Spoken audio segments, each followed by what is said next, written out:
work. It would just decide that it wants to work all of a sudden. Absolute fucking pain in the arse, piece of junk shit. Hello, everyone. Didn't realise you were there. Right, let me go and turn the tumble dryer off because just get. I tried to get started at 14 minutes past. Right, I thought I'd jump in there early just to counter any little niggly, irritating, shitty things that happens every single time I do a live stream.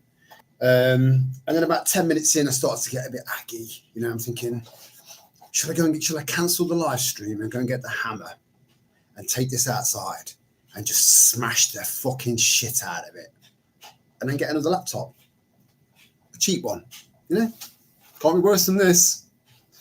But just as I was getting aggy and started thinking about the hammer, I started to feel calmer at the idea of completely obliterating this laptop. And at that moment, at that exact moment where I was quite heightened, Storm started to drink. As she drank, it felt like an hour. And then she fucked off, making room for Zephyr to start drinking. Going up and up and up and up. You can't see the bulging fucking blood veins in my eyeballs. Anyway, let me turn the tumble dryer off. Let's say a laugh.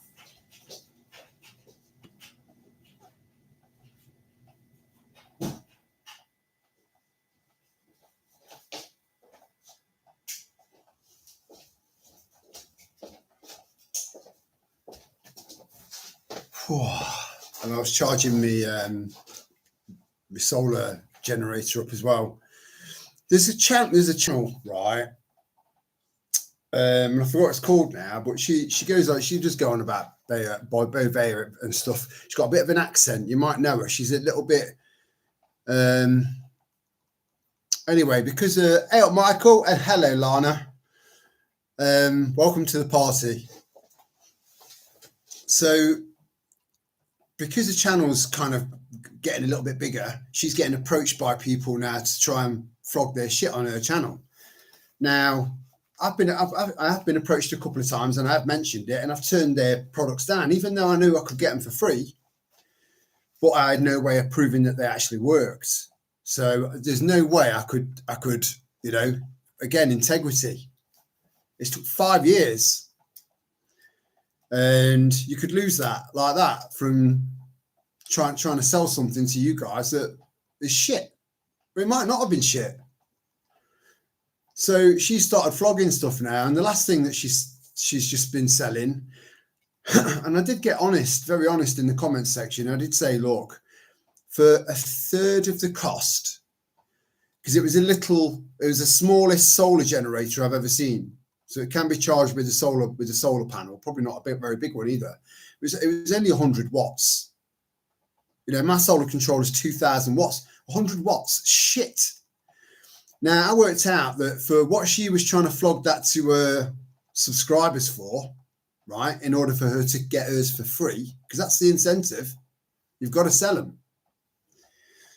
And I pointed out that you could get 4 really decent power banks, solar powered power banks, because they've advanced quite well.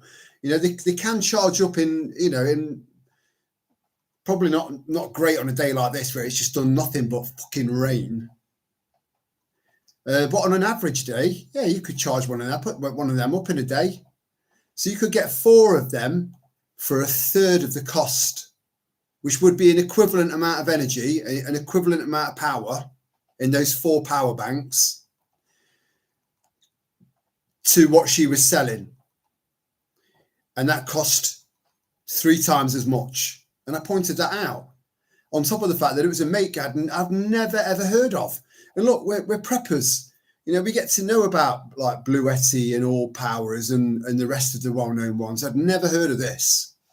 And I research solar generators a fair amount, really, because it's a bit of kit that I'm really interested in. Because I think they're a great idea, because it's the only generator that's not going to attract loads of attention. I mean, even my pure sine wave camo petrol generator down there. It's a lot quieter than most generators, but it still makes a racket, you know. So I just get annoyed at people like that that they don't point out, because I would have to be so honest, and I would have to point out the negatives as well. And there were plenty of negatives with this thing, which you never mentioned one of them. So YouTube creators like that, they do slip right down my list when they do shit like that. You know, too many cunts out there trying to make $1 immorally. So I've got nothing against people flogging stuff, you know, if they're, but be honest.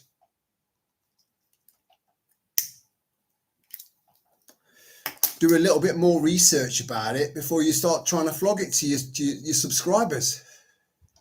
Which you will have flogged quite a few, I should imagine. But I'm hoping a few people read my comment. So they've got to check this out. This arrived today. I thought I'd put a nice shirt on tonight, show a bit of respect. Just heard about the bus driver massacre in Stockholm. You know, they've not given any actual details about Mohammed yet. They haven't said that Mohammed's foreign yet, or what Mohammed's name is, or what Mohammed looks like. They haven't said anything. So we just have to see what to say about Mohammed. And if it's not on Mohammed, and it turns out to be a white bloke, he will have been altered. Right, so this arrived today. You know, when you look at something and the concept of it is, that's it, sold, right? Because I'm going to need to make sure that I can have water, clean, good quality water, indefinitely. You know, I don't want to revert back to drinking water out straight from the tap. You know, once you can never go back. Well, once you know what you know, you can't go back. You just can't do it. So I've got my Berkey, but the filters, you know, they're so expensive, and there are loads and loads of Chinese knockoffs out there now for Berkeys. So you don't really know what you're getting. So, and a lot of people don't test their water. So they could buy a knockoff Berkey water filter that blocks. So I can smell burning. That doesn't filter anything, you know. But people aren't testing the water. They think they're getting filtered water out of their Berkey, and they're not. So not only are we running the gauntlet of trying to get the real deal, unless you go straight direct to Berkey through Berkey, but even then, most of the time you've got a wait, you know, because they've got a backlog, because more and more people are finding out, more and more people are understanding that fluoride, industrial waste fluoride, not the naturally occurring stuff, is being pumped into their drinking water. That stuff that comes out of your tap is good for one thing, and that's cleaning your car and flushing your toilet. That's it. So I was thinking about the whole filter thing long term, and what if I can't buy them anymore because I don't have a digital ID, so I don't have a digital wallet. So I've got no way of transacting with the people selling the filters. So, and then I've got my distiller, my electric distiller. What happens if I've got no electric? Because I refuse to pay a bill because I need a digital ID in order to pay for my electric bill. So I've got no electric anymore, but I still need clean water. So I thought a non-electric, proper off-grid still, you know, well, it's a still and a distiller. So I could make moonshine with this thing. Anyway, getting to the point, right around the fucking houses again. When you're looking at the size and you start thinking to yourself, right, yeah, that's plenty of water. That's a lot of water, to get done in one go, which is good, instead of the 3 litres I get. Is it 3 or 4 litres? I can't remember. I don't know where the box is. Hold on. No, wrong box. Anyway, I've shown you a picture and a link to the exact one that I bought from that seller, right? So this is significantly larger. And in my head, I was picturing using it on my wood burning stove. That's gone out the window. So I'll just show you it. I've not put it together properly yet. It's not long been out of the box. So it's a little bit bigger than I anticipated.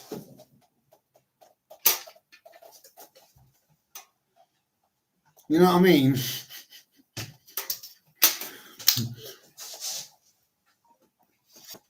It's fucking huge.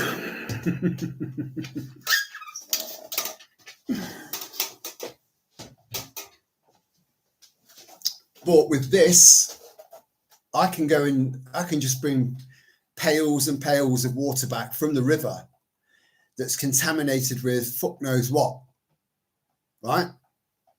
And I can bring it back and I can purify enough water to last me a whole day, including, personal hygiene.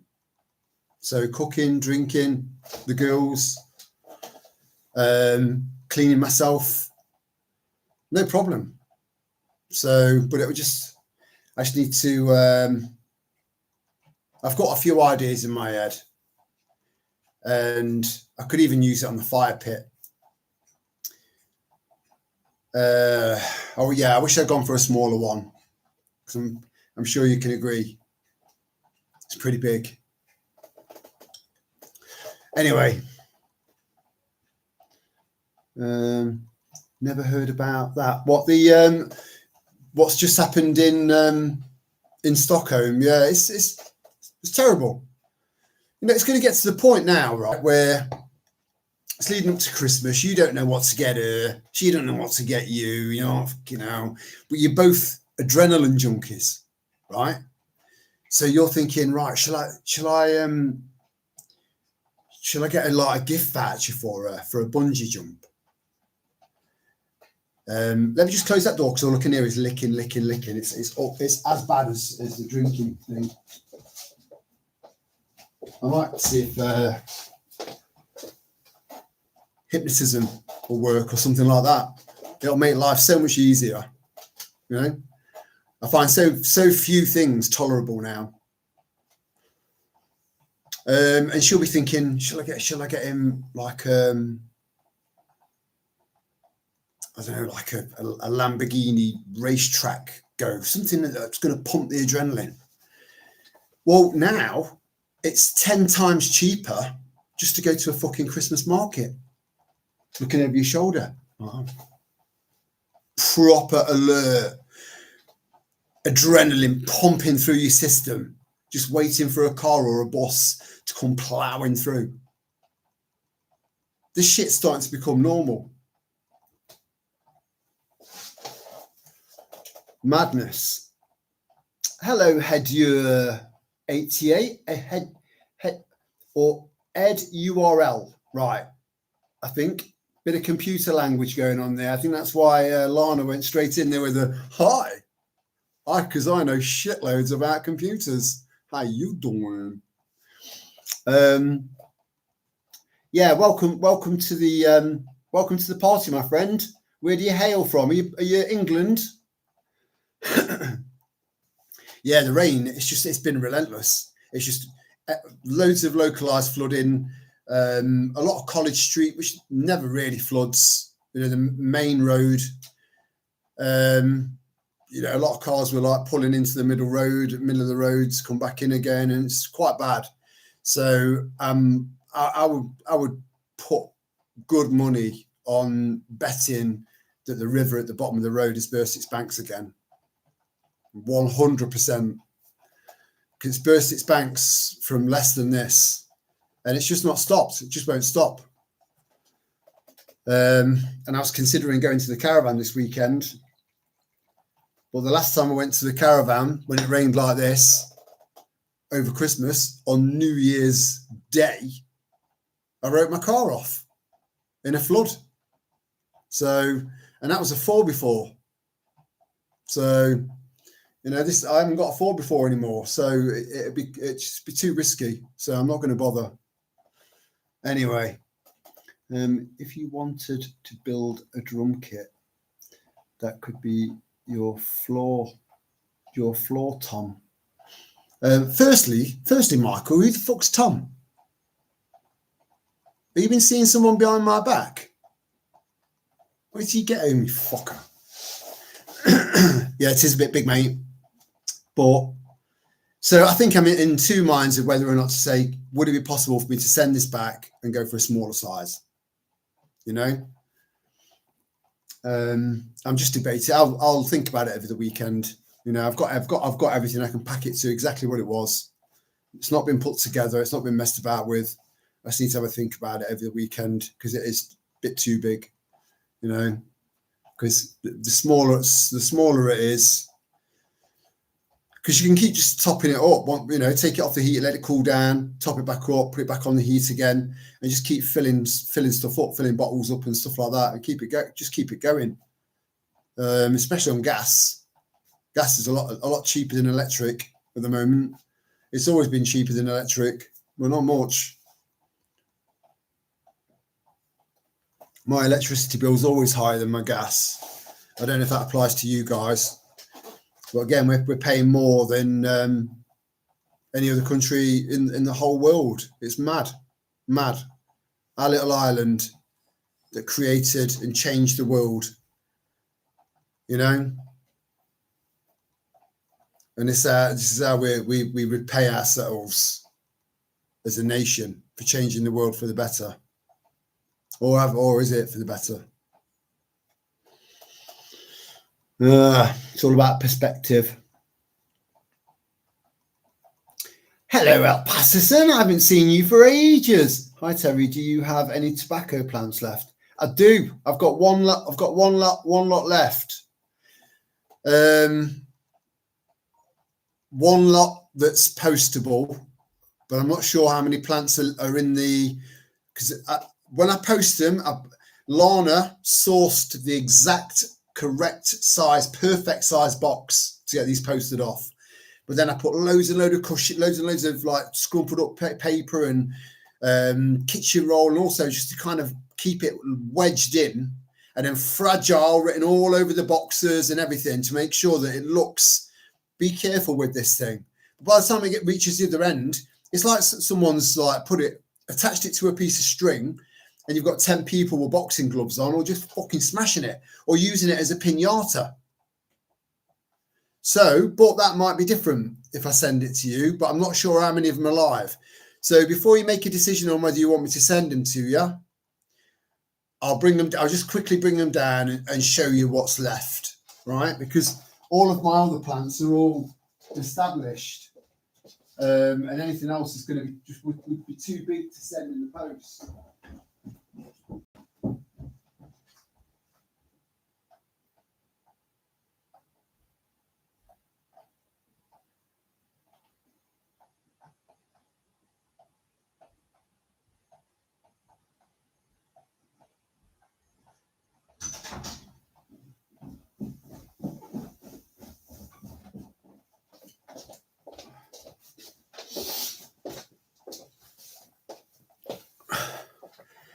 Right, so from what I can tell, I'd say you've got 1, 2, 3, 4, 5, maybe 6 viable plants, right?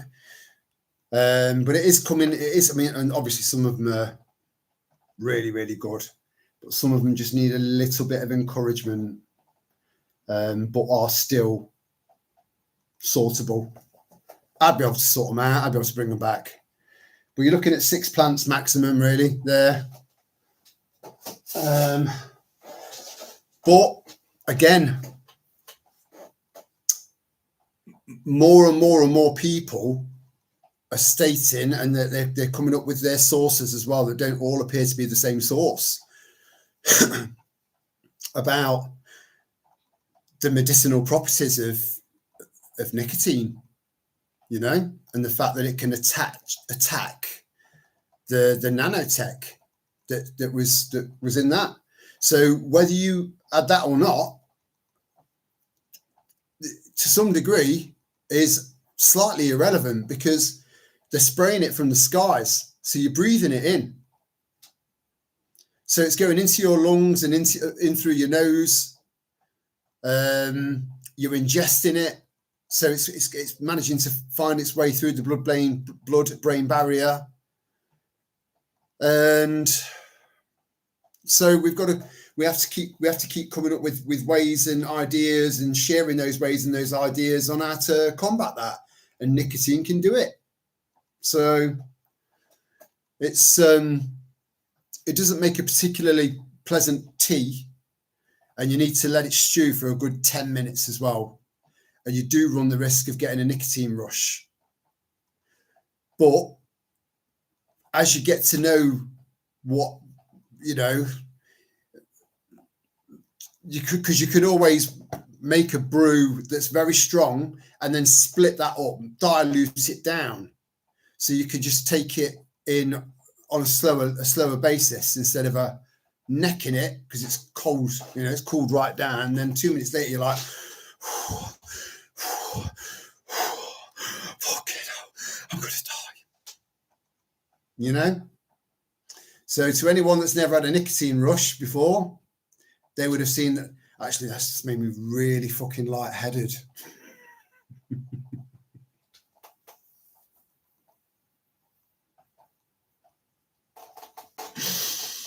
I need to brush up on my cardio.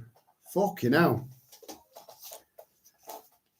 So yeah, you could make a really strong tea with the leaves and then dilute the tea, so you still maximize the amount of nicotine drawn from the leaves into the water, with the hot water into the water, and then just, you know, just dilute it, and then just drink it as you go along. Like, I've made 1 cup split into 4 cups, and then have 1 in the morning, 1 around lunchtime, 1 around tea time. I wouldn't have 1 before you go to bed, because it's a stimulant.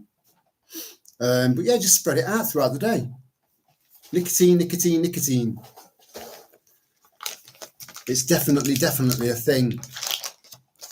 And again, if you look at the yin yang, you know, for every problem there's a solution.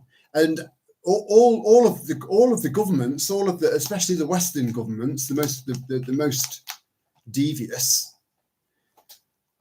they know that. That's why they create the problems, because they know they've already got the solution lined up, which is always very lucrative.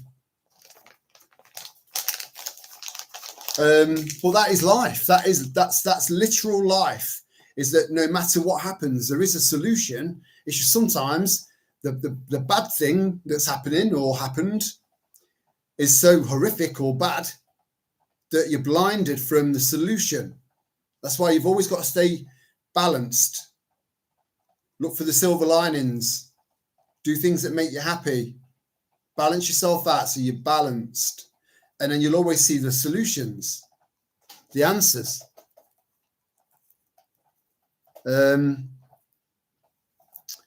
So with the heavy metals, we found solutions. Parasites. Not all parasites are bad. Apparently, your body can produce parasite-like.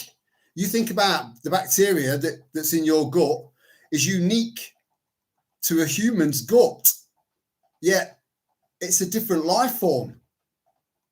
So, and your body kind of creates and maintains that, if that makes sense.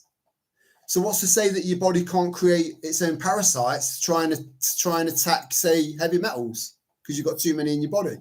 It's just a theory. I've not got anything to back that up, but it's an interesting one. But anyway, so we've got something for parasites as well, bad ones. So that's parasites and heavy metals. Then another problem was microplastics. We've got a solution for that as well. So the three main solutions that have been a lot of them commonplace for years and years, but now we've got this new one of this fucking nanotech being in our food, being in our water, being in our air, being in the jabs, shedding from other people, you know, breathing in other people's cough and stuff like that, shedding. So even though you might not be jabbed, you're still going to want to make sure you can stay on top of this nanotech from preventing it from what it does. I don't know if you've watched any videos on X on what these things can do. It's fucking amazing and horrifying at the same time. So trying to keep on top of it and preventing it from forming mass to do what it needs to do. You're better off nipping it in the bud right from the start and just keeping on at it until they stop spraying the fucking skies, at least. But then they found ways of getting this shit into your food, like tomatoes and lettuces.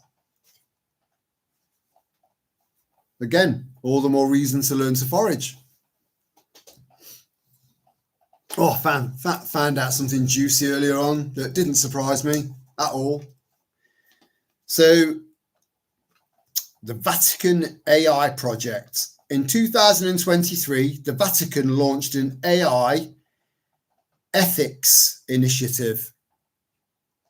I don't really know how you kind of fit the word Vatican, AI, and ethics together. It doesn't work. It's like custard and chips. And it's called Rome Call for AI Ethics in partnership with Microsoft. Why don't you just say Bill Gates?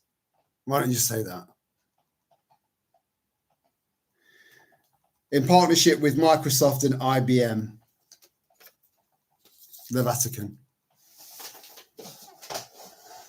I'm sure Jesus would have been bang up for this AI shit, melting everyone's fucking brains with you. All you grok-tards out there, stay away from AI. I've not interacted with it once. I've not had the little AI friend thing saying, "All right, Terry, how are you doing today? You look pucker." I'm like, well, I'm not fucking pucker. Have you seen the size of this fucking distiller? I've not entertained it.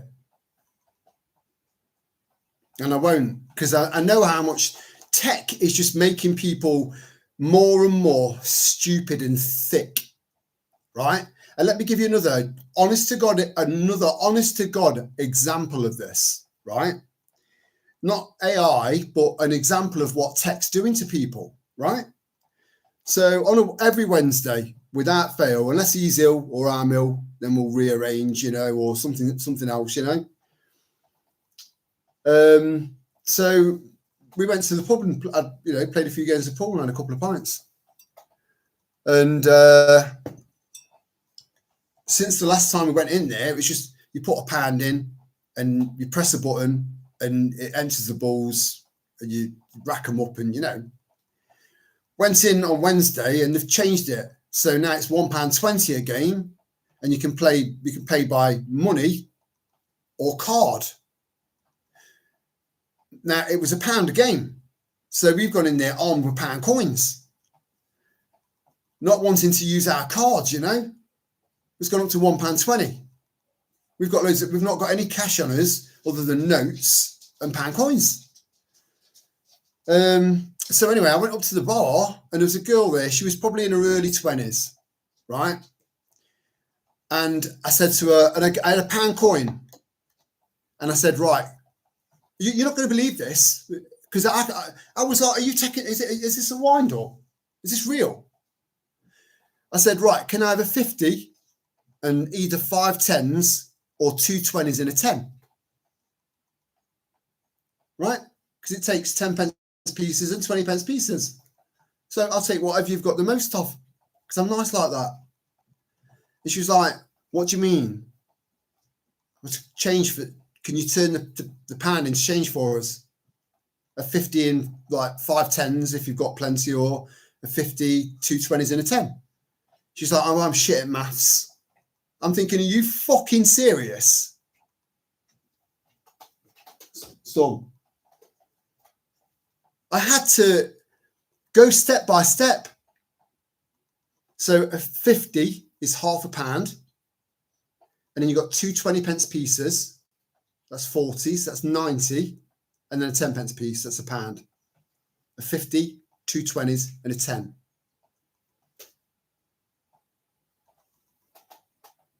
This is because these tills do all the arithmetic for you, you know? I mean, they say that 5 out of 4 people are shit at maths.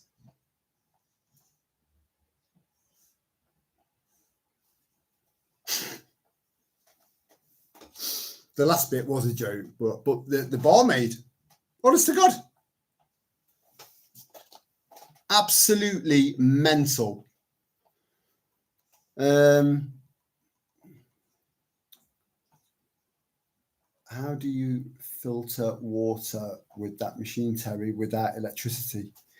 With heat, just so with an electric distiller, you obviously just put the water in the base and plug it in and press start, and the machine creates the heat in much the way your kettle produces heat to boil the water in your kettle.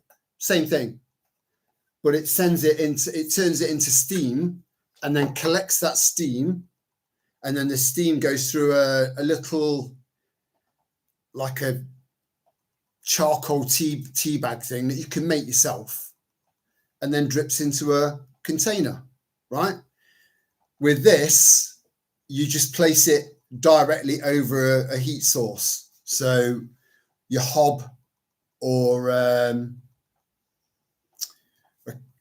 of those camping stoves with the cylindrical gas things that slot in, one of them, or a fire pit. Or, you know, I've looked at it and I've figured it out already. I could definitely build, you know, like a wigwam frame for it to hang from. So yeah, any sort of heat underneath it, and it distills it in the same way, by catching the steam and turning it into water that goes into a separate container that's within this. So it heats up the heat, heats up the I need to have a look at it. And then I need to decide whether or not I'm going to keep it, you know, because it is too big. It is a bit too big. And space is a premium for all of us now, you know. Having to think about what to get. Oh yeah,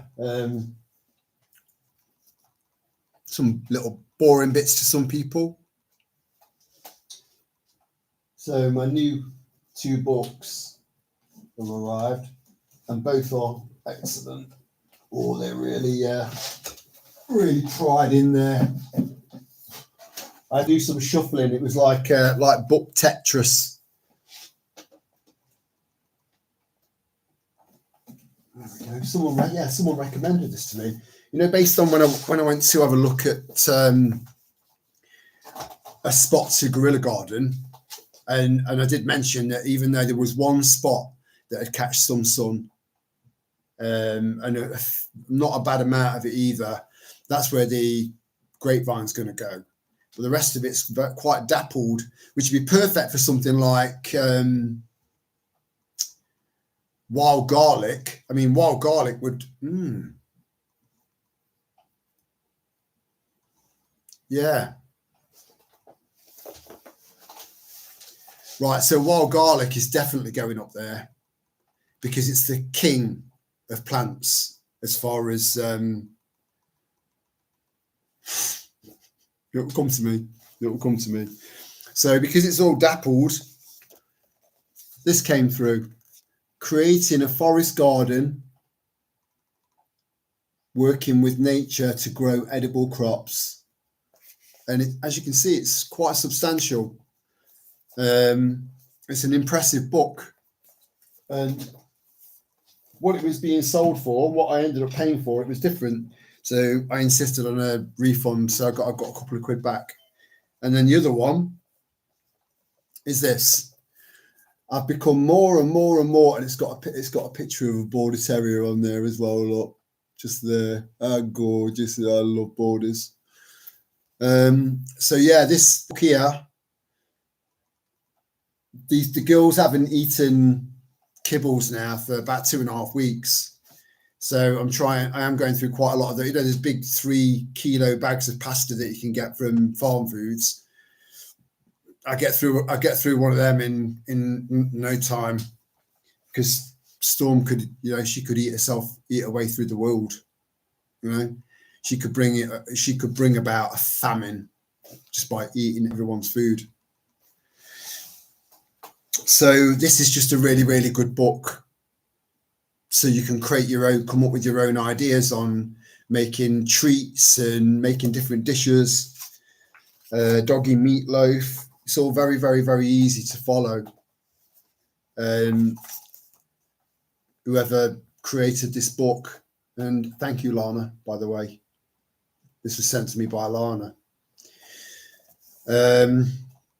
So yeah, really, really, really easy to follow stuff. Dead simple. It's thick enough so you know that there's going to be plenty of information in there. We need to the family, and these two have gotten me through some terrible times.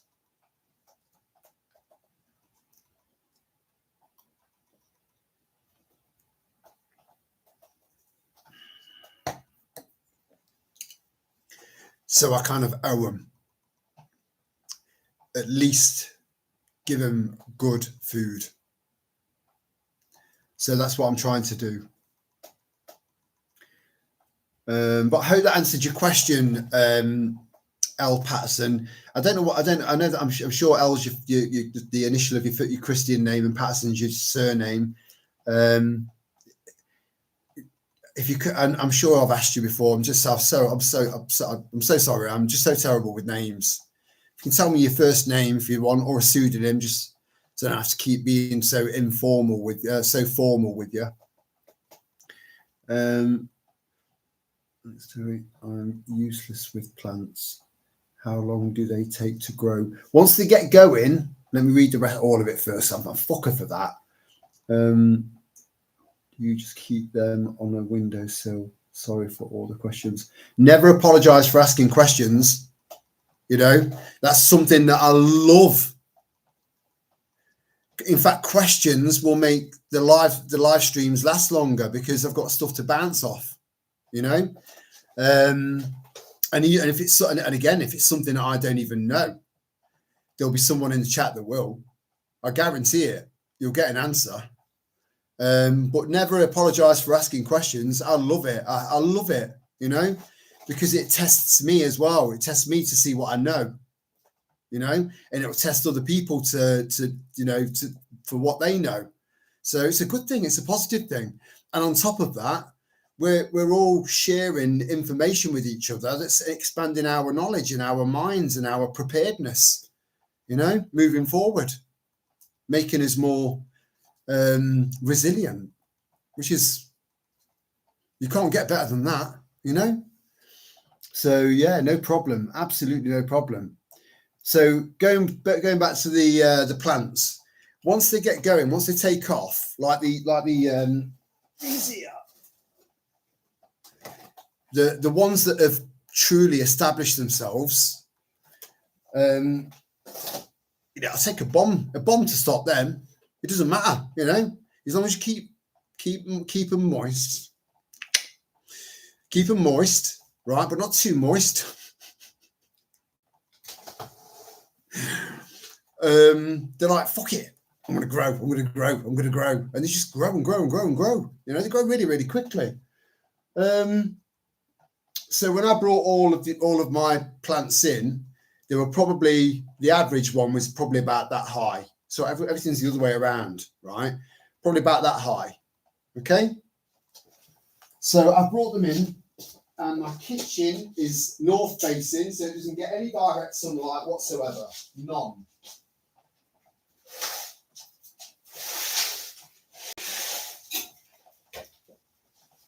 And these are all thriving.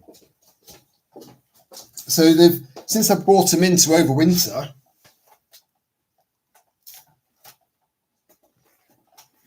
they've tripled and then some in height. And there's some flowers growing at the top lot. That's where your seed pods grow. And you get thousands of seeds. So this is what it'll look like. So even if say 4 of these survive the journey, look at what you get. And these are still growing. They haven't stopped growing.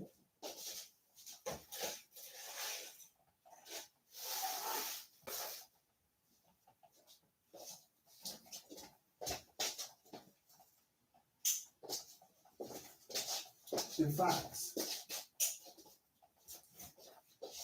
whilst it's open,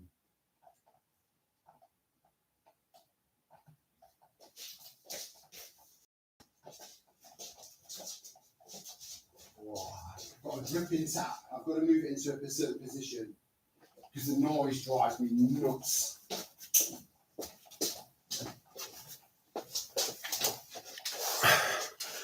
So now I've shown this.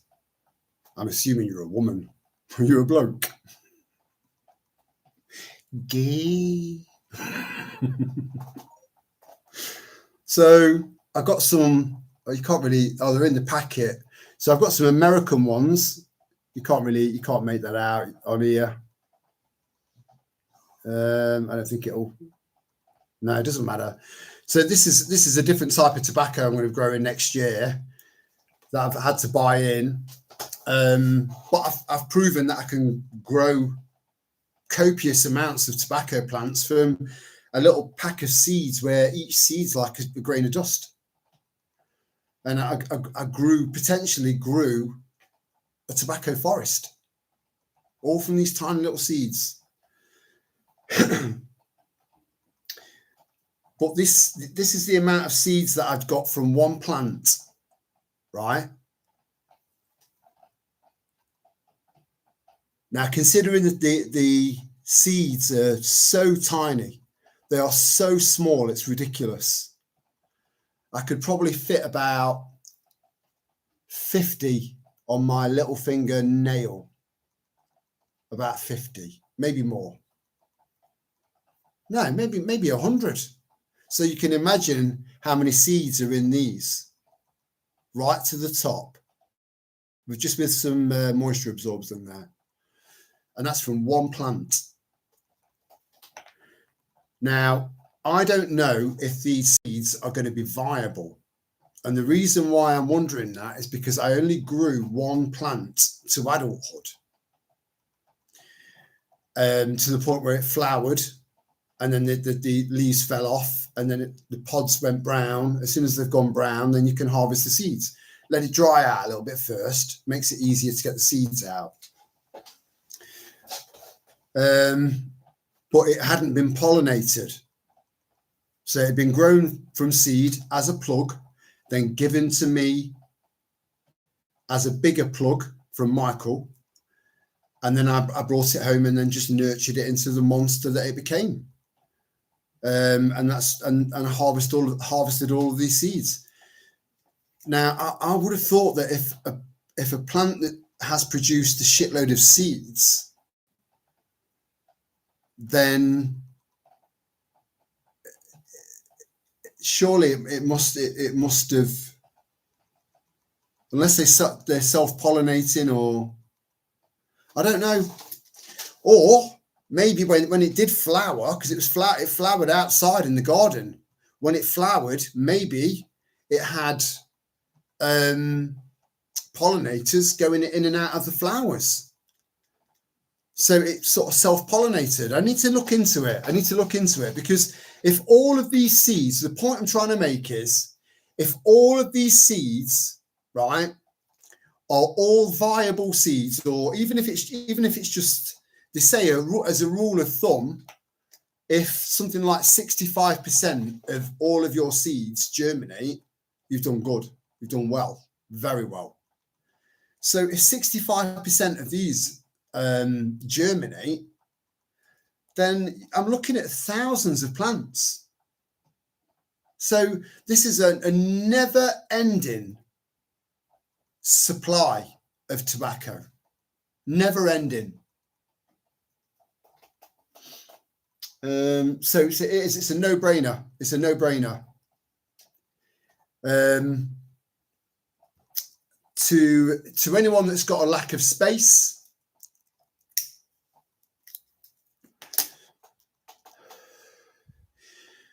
hear me out. So if you've got enough room to grow a tomato plant, for example, right, and you get 5 tomatoes off that, and you have 1 tomato a day, then that's, after 5 days, all you've got is a fucking stalk, right? The plant pot and the space is redundant and useless to some degree.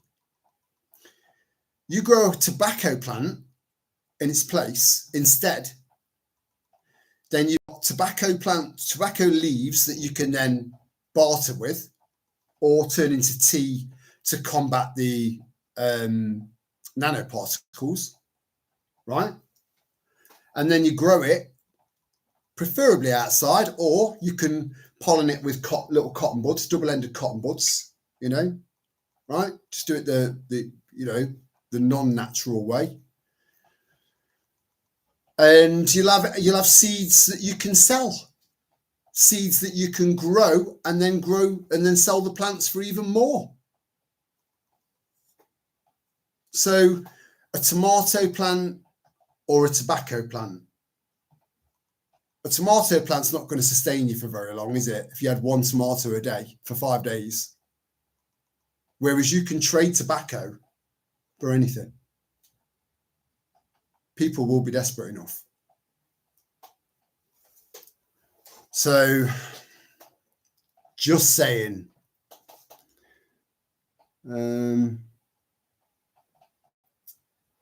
Where are we?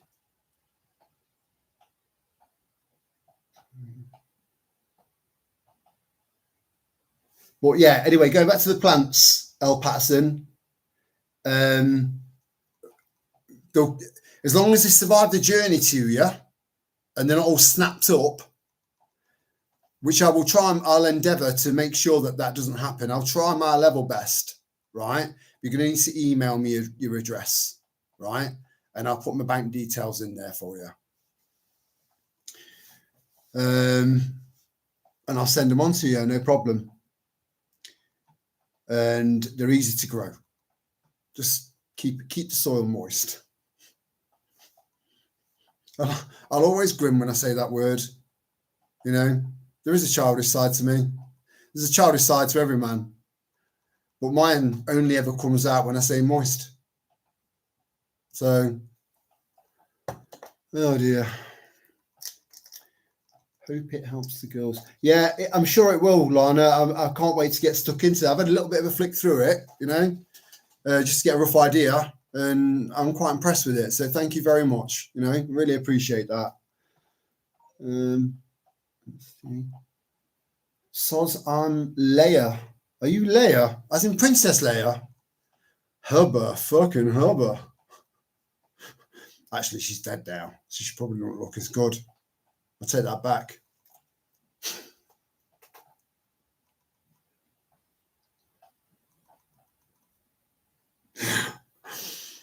I'm not Jimmy Savile.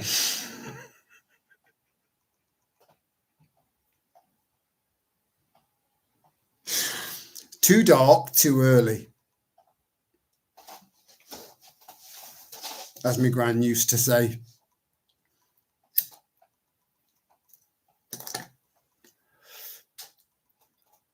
Late I bed listening to the conversation. Are you ill? Are you ill, Ray? Are you coming down with something? Hey? You've not caught anything. You just it's that time of year. It's that time of year. Not enough vitamin D. That's one of the biggest problems. People just think, oh, I went round Charlie's the other night. Oh, fucking bastard. And it's like a shower. Look at it, just dripping off my lips. You know? It's got nothing to do with anyone else. It's down to lack of vitamin D, not getting out into the sunshine, which has been very difficult recently. It's just done nothing but rain. And maybe kind of top yourself up with some good stuff, you know, some freshly squeezed lemon juice, some honey. I'm assuming that you're ill because it's a bit early to be in bed. So I'm just using my prepper spidey sensors and just assuming. So let me know, because I don't know.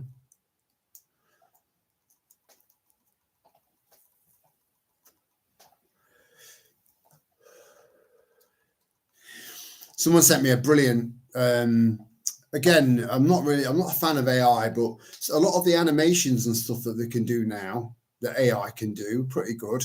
But then it's taking the artist out of it, you know. That would have been someone that would have done frame by frame and put love and attention into the animation that they're creating, you know. Whereas now you just type in some parameters into AI and it will just create a cartoon for you, you know. If you've got, you know, if you've got like a paid for version, it's mad.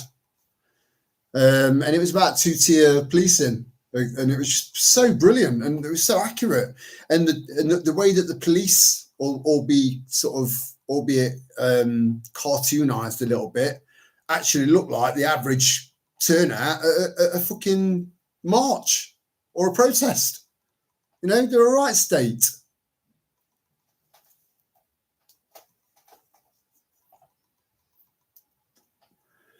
Arresting anyone for anything.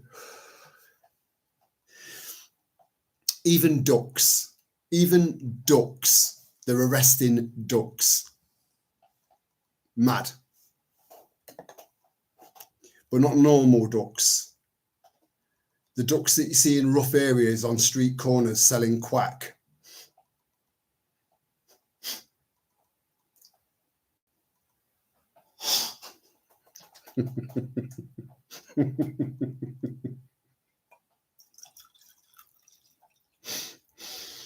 To say it's quite sad when you laugh at your own jokes, but I don't give a fuck. You know, the more stupid, the better. Say, are you ill? Are you ill, Ray? You're not answered. Is the chat stuck?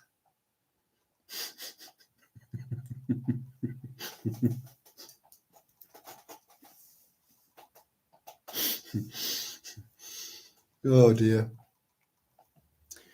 I do like my lords, you know, and I like the way that you know, when they're moving on a really nice calm evening and the sun's setting and everything's kind of got this orange hue, you know, it's beautiful and it's really peaceful and you can't hear anything apart from nature, and you just see the ducks coming down the canal, just making that line, that kind of line, loads of them all together. It's such a beautiful, peaceful thing to watch. But at some point they could be dinner for me. Who knows? I've got the means to get them, and I'm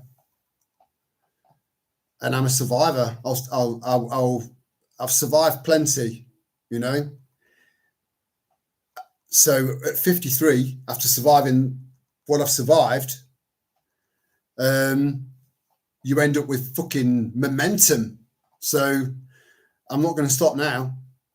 No matter what gets in my way, I'll find a way either around it or I will fucking smash my way straight through the middle.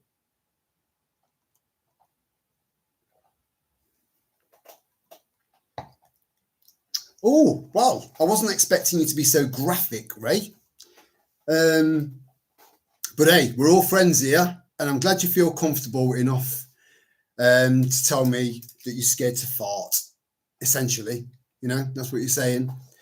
So, yeah, I mean, if ever there was something to get stuck on, what I mean is, I don't know where to go from that.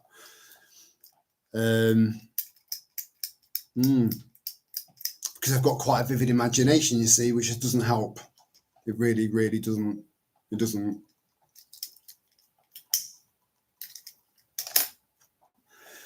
Well, I hope it improves. And I'm sure you've heard the old wives' tale of get a few boiled eggs down you, I'll bung you up. That's bollocks. It's absolute bullshit. Have you got the green pharmacy, Ray? Should we have a quick look live? We're doing it live. Sorry, that sounds quite loud. That. I do apologise. Let's have a quick look to see. But then again, look, you're not being. No, because I'm going to start asking you more specific questions, and it's going to get more and more difficult for me. You know. Who was that artist? Lana will know.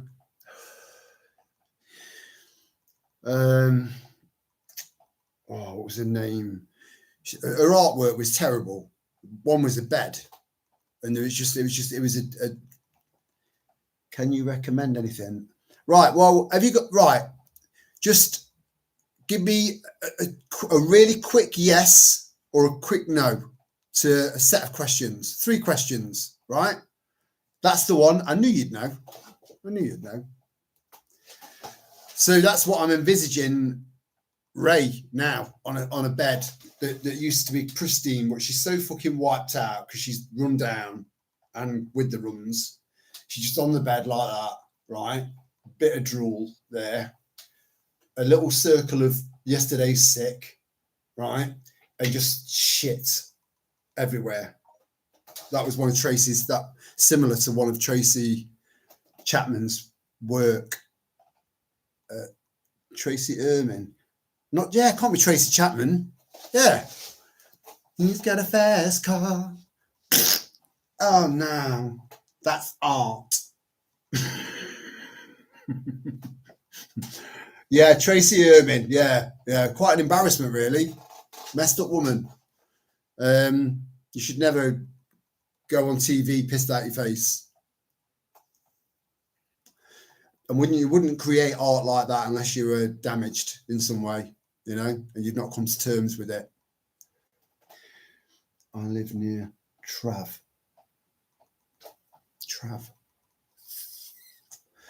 Well, say hello to him for me. So, Ray, is there a specific term for what you've got? Have you been diagnosed with something? And I'll have a look in the green pharmacy. We'll see if we can fix you, you know, because I don't like the idea of one of our lovely little tribe shitting through the eye of a needle. It's not fair and it's not right. You deserve to be fit and healthy. So tell me, if you've got the shits, we've come to terms with that because you've done the shit emoji. Probably the first shit emoji that we've ever had on a live stream. So bravo. I shouldn't do that. He's one of them. 666. Fucking hell. So yeah, if you I think for most common ailments that we get, there is something for everyone in there and everything, you know. This is why I keep going on and on. Gastroenteritis. I go on and on and on about this book because it's just so incredible. So probably two of the most amazing books that you could ever have. I've only got one of them in paper form. The other one is in electronic form. And that's the Cure for All Prancers. I don't like self-censoring. You know I don't like self-censoring. But that is definitely a massive risk in saying that sentence properly. It could end the live stream tonight. It could, literally, it could. So the book To Cure All Prancers and this. So let's have a very, very quick look for gastroenteritis. And if there's nothing in, I'll tell you.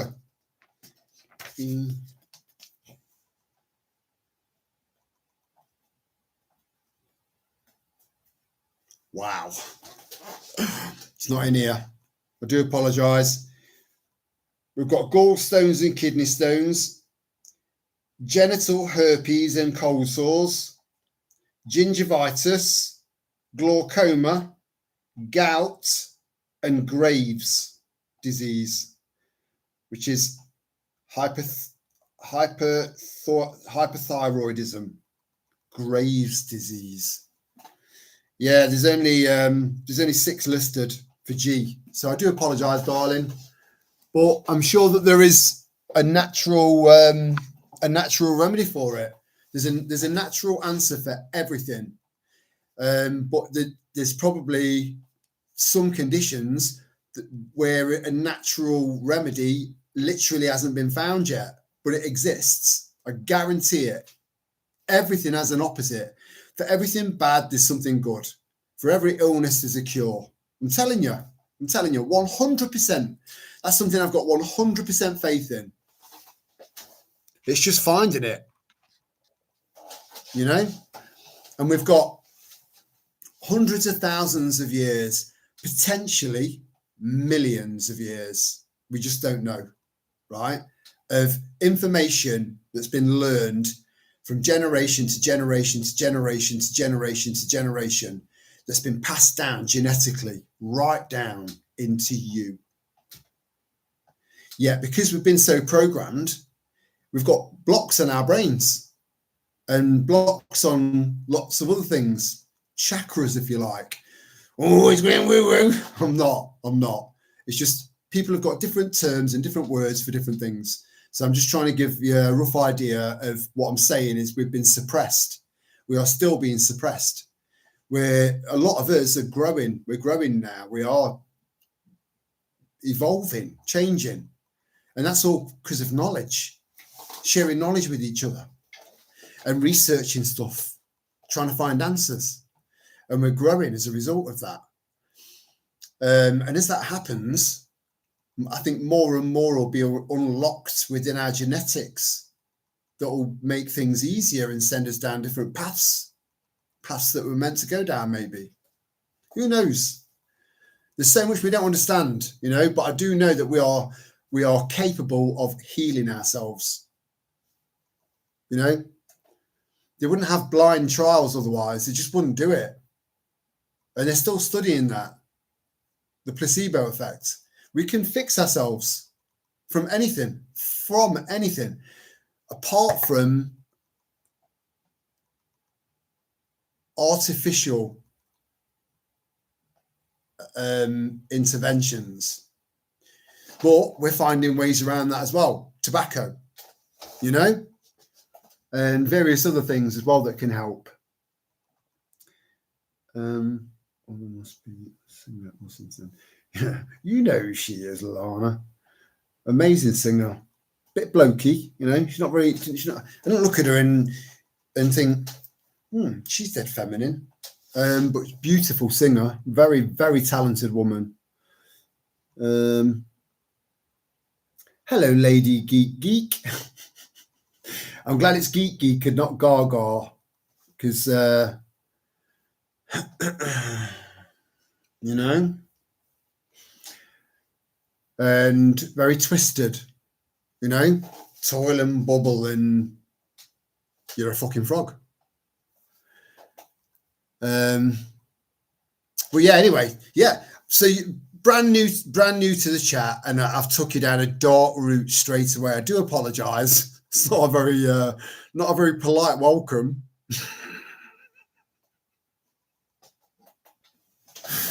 Oh my god, I do apologise. Right, I just drinking plenty water, etc. Thank you for your kind help. Oh, you're very welcome. Yeah, but try and, you know, with the water and the shits thing, right? Because you do need to rehydrate, because you won't believe how much you dehydrate from that. So add some proper decent quality salt in there, and then stir it one way for 30 seconds, right? And then stir it the other way. I don't know why I'm doing this. You know how to fucking stir. Well, at least I'm assuming you do. If you don't, let me know. I'll help you out. Then do it 30 seconds the other way, right? That oxygenates the water. Then add a fresh squeeze of lemon juice and a little bit of honey, right? Because the honey's antibacterial, antimicrobial, antifungal. It's going to do something. Then the lemon and the oxygenation of the water is going to hydrate your body quicker, you know? Make the most of it. Natural remedies for gas. Oh, yeah, Alana straight on it. She would have gone, gastroenteritis, she say. No, she wouldn't have said that. She would have gone, gastroenteritis, she say. I'll find that.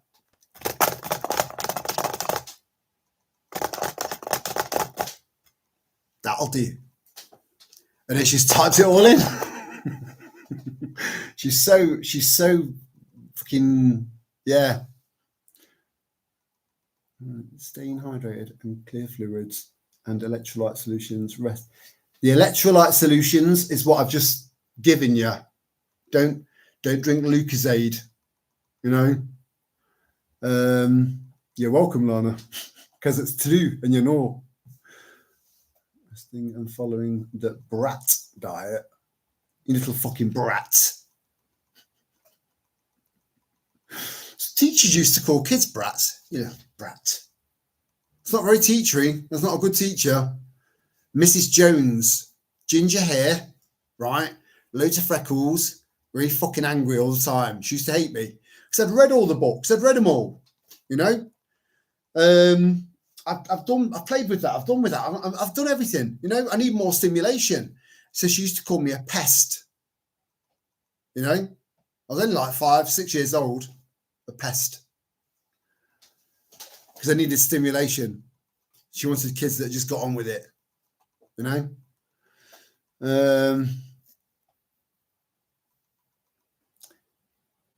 Help ease symptoms. Probiotics may also be beneficial in restoring gut health during recovery. Yeah, just stay away from any. You see, probiotics, anything fermented. So you could, if you've got your own fermented stuff, get some of that down you now, you know, or try and get someone to go and do a bit of shopping for you and get some nice organic yogurt or something like that. That'll sort you out. Instructions how to stir. I know. I never saw that coming either. You know, I don't practice any of this stuff. So I was a bit nervous because I've not practiced on air stirring before. So I thought, what if I get this wrong? What are they going to think of me if I get air stirring wrong? And then forget to say go the other way after 30 seconds. Forget that important aspect of air stirring. You're very welcome, Ray. You're very welcome. I hope that you become a bit more solid very soon. And I never thought I'd say that either. You know, life's a roller coaster. Ray, I hate you being sick too. So you're not alone. You were never alone. Is it clockwise or anti? Both. Both, Lady Geek. So I go clockwise first. It's all right. I'm doing myself a favour here as well because I'm brushing up on my ear stirring. So I don't forget next time. Right? So you go around anti-clockwise or clockwise first and then just reverse it for 30 seconds each. Oxygenate your water. Get a really, really, really deep whirlpool going on there. So you're looking down and it's at least 2/3 of the way down the glass, right? That's how deep you want to get it. Then the other way. And then add some lemon juice and add some salts. Just a little bit of Mediterranean, a little bit of Celtic, a little bit of Himalayan. You know, you'll be sorted because you're bringing your water to life. Again, most people think if I drink a litre of water, I've hydrated my body with a litre of water. No, you haven't. You would be shocked at how much of that water actually absorbed into your body. You know, most of it's still sat in your stomach, right? Or it's working its way straight to your kidneys and out. You know, it needs to rehydrate your body. And yeah, I did a short. I think it was a short or a video. I can't remember what it was now. And there was a couple of people that jumped in the comments and they were chatting absolute bollocks. They clearly they weren't subscribers because when one of you guys, when it does register, when I do get a notification, so sorry if I do try my best not to miss anybody. So it wasn't a subscriber because it didn't come up in the bottom bit where it says YouTube Studios because I get a notification from both. So there were just people because I think it must have been a short. So there must have been people just jumped in there and just kind of taken the wrong angle from it and then criticised. Not bad criticisms, you know, they weren't. What are you fucking talking about? You can't, you know, what any of that. But I did have to just explain, you know, set them straight. But water's so, again, you know, people are thinking, right, I've got loads of bottles of water in the loft. I've got loads of bottles of water under my bed or whatever, right? In my shed, wherever. Making that water really, really healthy for you to the point where you're absorbing it is challenging. Just grabbing a bottle out of your loft because there's no water coming out of your tap anymore, and then just opening that up and necking it down, there's a shitload of microplastics that have just got into your body, and your body's probably going to absorb probably about 10%, 15% of it because it's dead.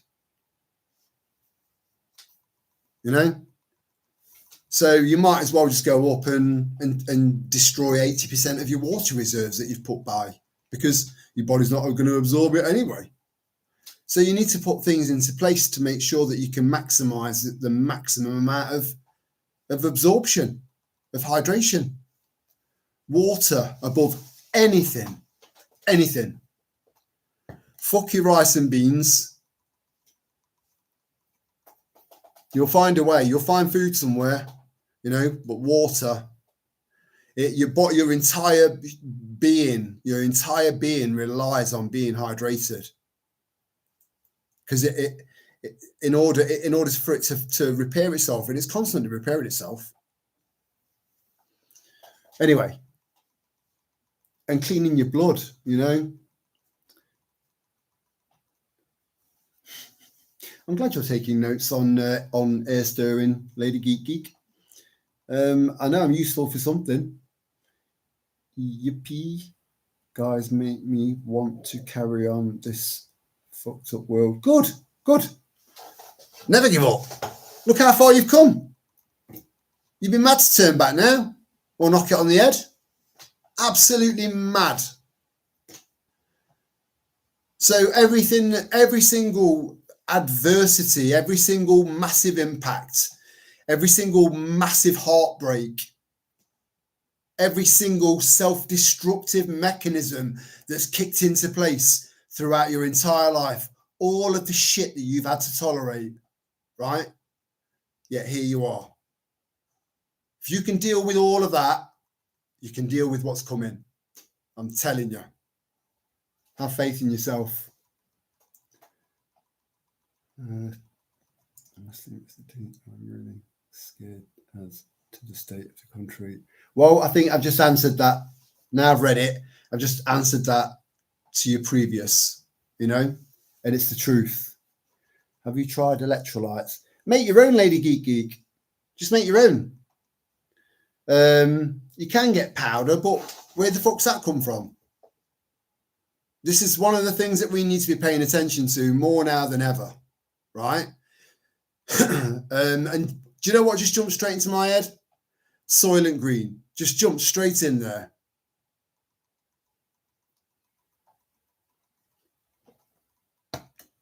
So you don't really know what you're drinking when you go and buy it. You don't really know what you're eating when you go and buy it. We're just putting faith in other people. So we've got to try and minimize any shit. Try and minimize it. We've got to try and stay as healthy as we possibly can to pull through this event. Get to the other side, rebuild.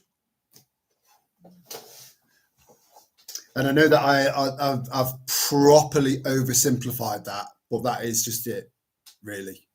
But hard.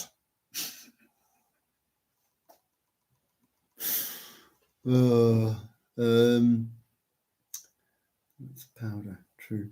Yeah, you can you keep going to, whenever we keep going to the shops to buy this, and supplements. So Lady Geek can make my own supplements. I've got 11 now.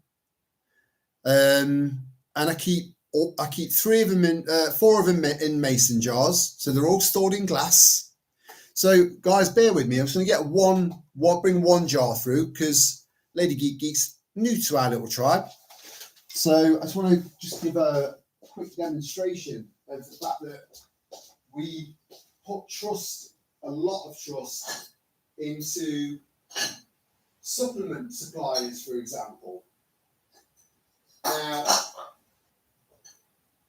we don't know what fucking binders they're using or what fillers they're using. And we don't know where they're from. We don't know how harmful they are. So make your own. You can buy the capsules online. This particular supplement is to rid your body of heavy metals, and it works. It's scientifically proven. If you want to know a bit more about that, I'll tell you. I can't remember what these ones are for because I can't read in the dark. It's a bit dark.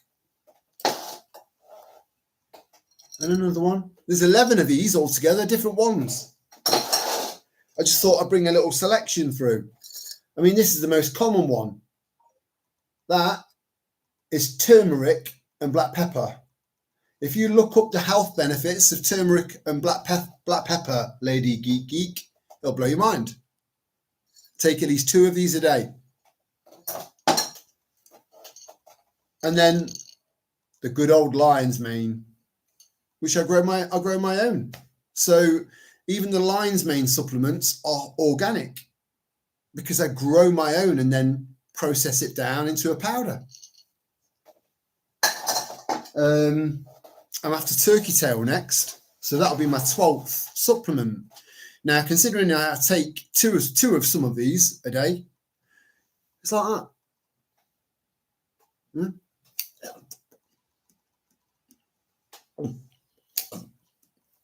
By the time I've taken my supplements, I'm fucking full. I don't need any dinner. I think these things are keeping me alive. Oh dear. Yeah, hey, look, if you feel like you're benefiting from them, then fair enough. But what I would just suggest is that maybe you look into who makes them, who owns the company, who their investors are, the ingredients, then research each ingredient to see if they're really good for you, what the downsides are, the side effects of long-term use and stuff like that. Just dissect it to make sure that it is what it says on the tin and it's not harmful in any way, and that you feeling better for taking them isn't either A, placebo, or B, synthetic. So when I say synthetic, for example, I can go for, if I went for a half an hour workout, pre-workout, and then workout at MMA, right? The endorphins that releases in me makes me feel fucking great for days because it's so hardcore, right? It's you give so much of yourself, every part of your body. Now, I could probably get a similar feeling from going and finding a Coke dealer and having a line of Coke, but that would be synthetic. The endorphins released from exercise are completely natural and good for you. Why do you think you get gym freaks? People that go to the gym once, sometimes twice a day, every day, and they freak out when they can't go. It's because they're addicted to the endorphins that you get from exercise, intense exercise. It's an addiction.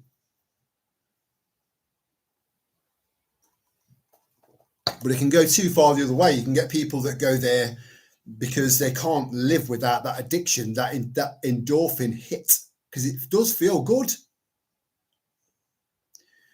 But it can end up taking over some people. I've known a few people. I was related to one, that even when they went on holiday, it's like, has got a gym. Got to go to the gym even when they're on holiday. Just obsessed. So you've got to find a balance. So an extreme workout, just 2 or 3 times a week, just for an hour, you'd be amazed at what that can do for you. Oh, I went right down a land of something completely different. Oh, I think electrolytes.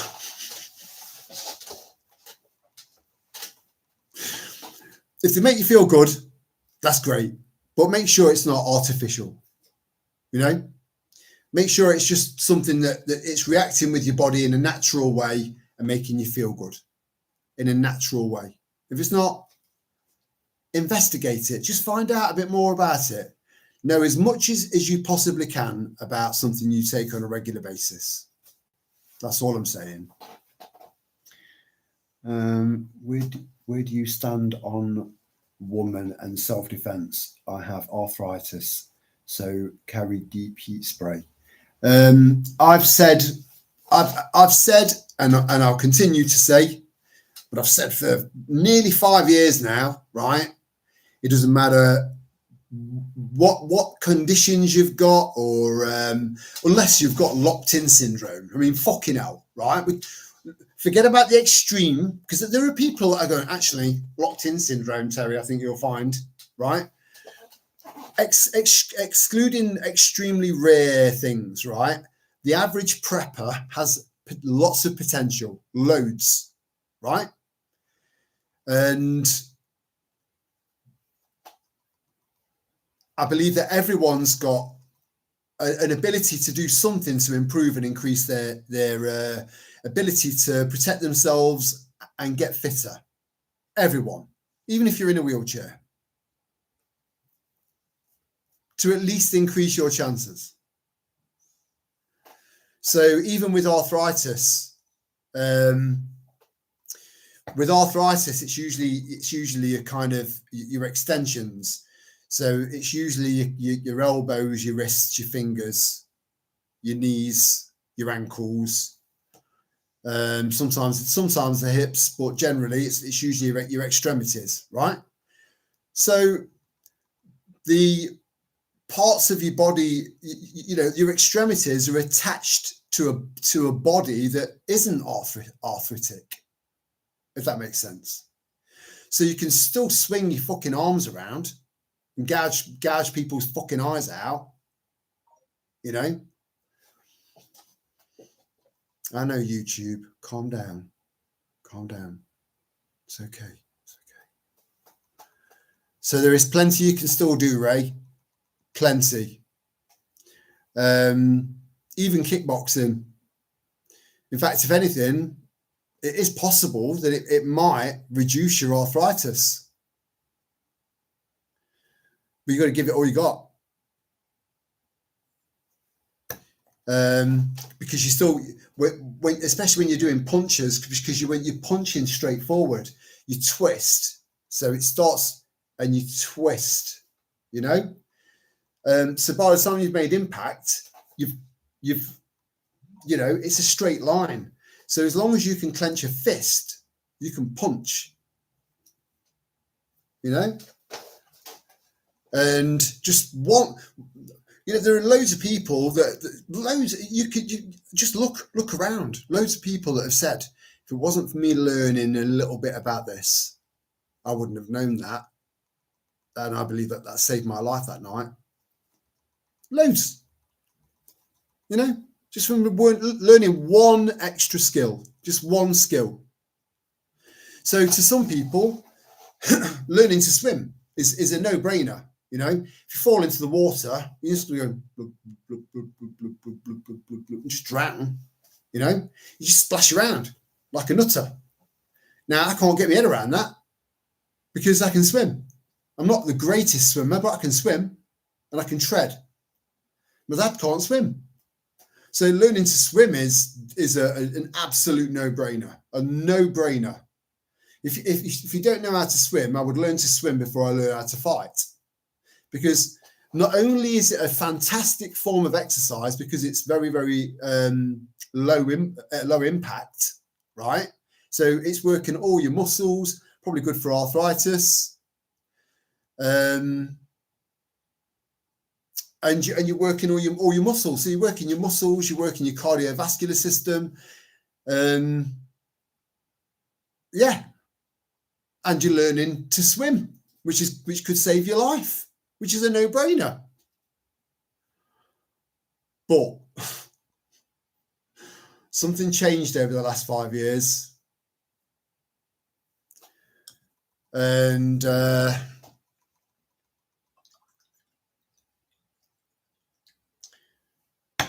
so when you go to a public, this isn't the reason why I stopped going to public swimming baths. This isn't the reason. My reason was probably just as bad in some ways, right? The last time I went to a public swimming baths, so bear in mind, swimming, if you don't know how to swim, learn to swim, right? You can buy dry suits, you can buy wetsuits and go swimming in lakes instead, right? Or practicing in rivers. It's not going to be great because you'll still feel the cold to some degree, but at least you'll be in fresh, clean water that's not full of chlorine and skin cells and urine and fecal matter and spike proteins and fucking hell, the list goes on and on and on and on and on. So anyway, hello Jenny, just seen you. Wagwan, as Bob Marley would say.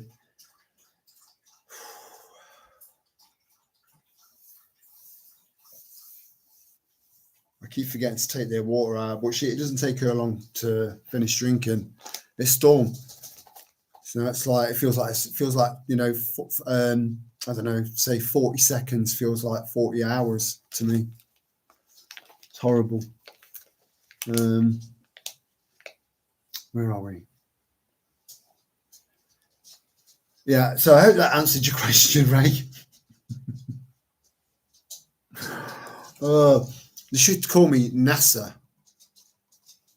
from now on. Never a straight answer. That's all fine and dandy, but I ain't the type of making all that. Hats off to you for being able to do that. If all shit hits the fan, I have my happy supplements lol.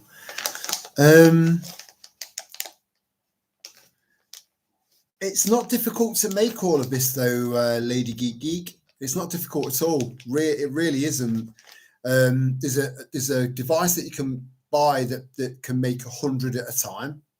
I mean, when I first started making my own supplements, fuck me, I was there for hours and hours and hours just to make 100 would take me all night and a bad neck.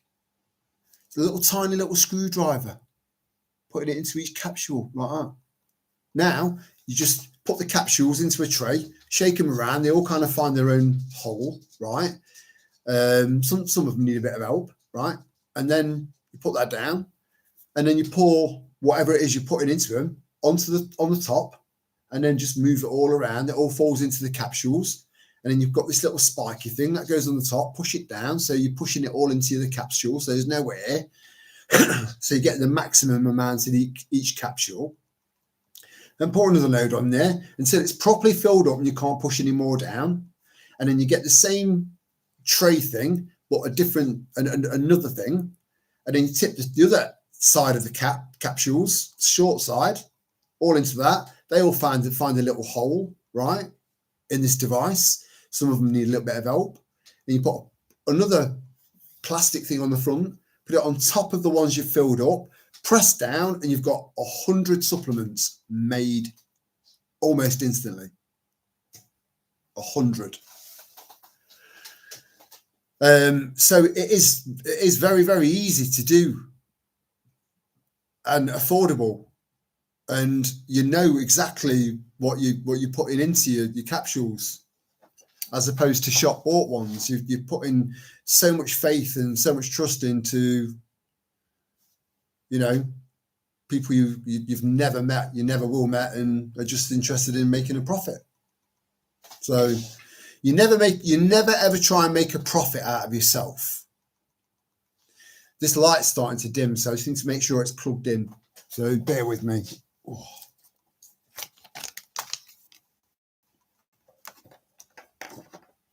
I need to shed some light on the situation.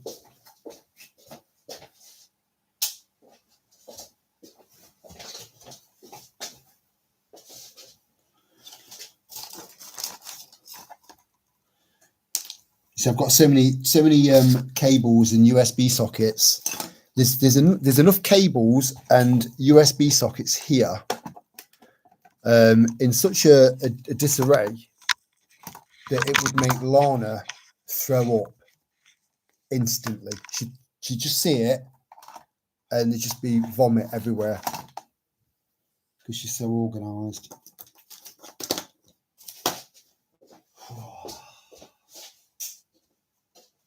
It's never the right cable, is it?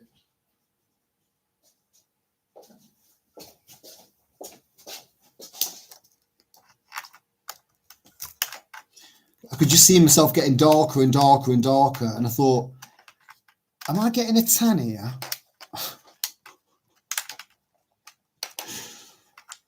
And USB sockets do my fucking head in, because it's never the right way around, is it?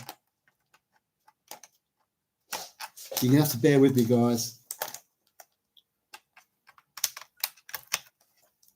Fuck me. That was so much harder than it needed to be. But I do recommend that you buy one of these lights.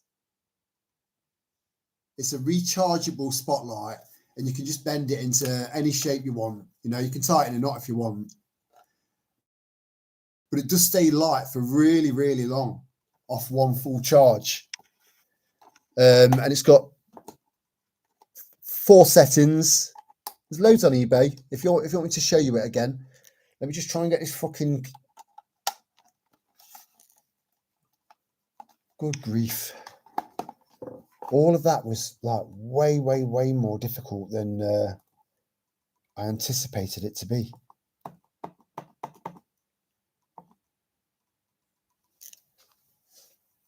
I don't even know if it's charging. Do you know what? Fuck it.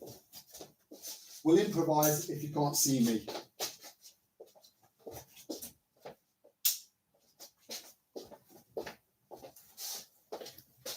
So that's something that that preppers do well, is improvise, you know.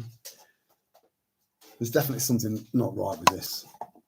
It's gone so dark. It's just not taking the charge on. And there was me trying to big this lamp up. You gotta get one of these, fucking great.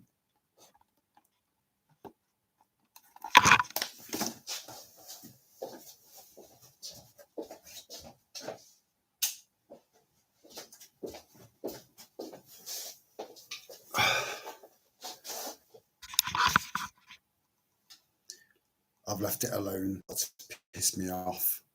You know, it's such a simple thing. It shouldn't be that complicated. So I think it's on its way out. I just burped whilst I was talking there, you know. I'm sure some of you can do the alphabet whilst burping. I can't. I can do A. And that's it. Oh no, something just turned up down here as well. Oh, that's where it's gone. Anyway, let me catch up. Where do you stand on? Right, okay.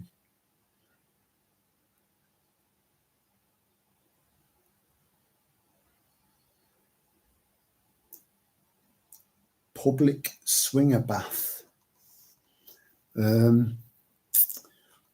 Yeah, do you know this is what happens when I fall back on the chat. I forget what we've been fucking talking about. I'm so sorry. I do apologise. You know, but every now and then there'll be a question that will come to me literally days later, and we're like, oh, that's what they meant, right? Because we were one night we were talking about like the pop industry and how it's been orchestrated and manipulated to change and alter the perception and the direction with drugs and alcohol, rock and roll, and all that jumped into the 60s. So you went from young people that were quite wholesome and quite, you know, middle of the road in the 50s to, you know, what they would consider delinquents, like left, right, and centre, all over the place. And I think that was musically orchestrated. So we ended up talking about the fact that a lot of these people that are still kind of manipulating things behind the scenes now, they play a long game, and that they did a lot in the 60s to the youth. Nothing changes, by the way.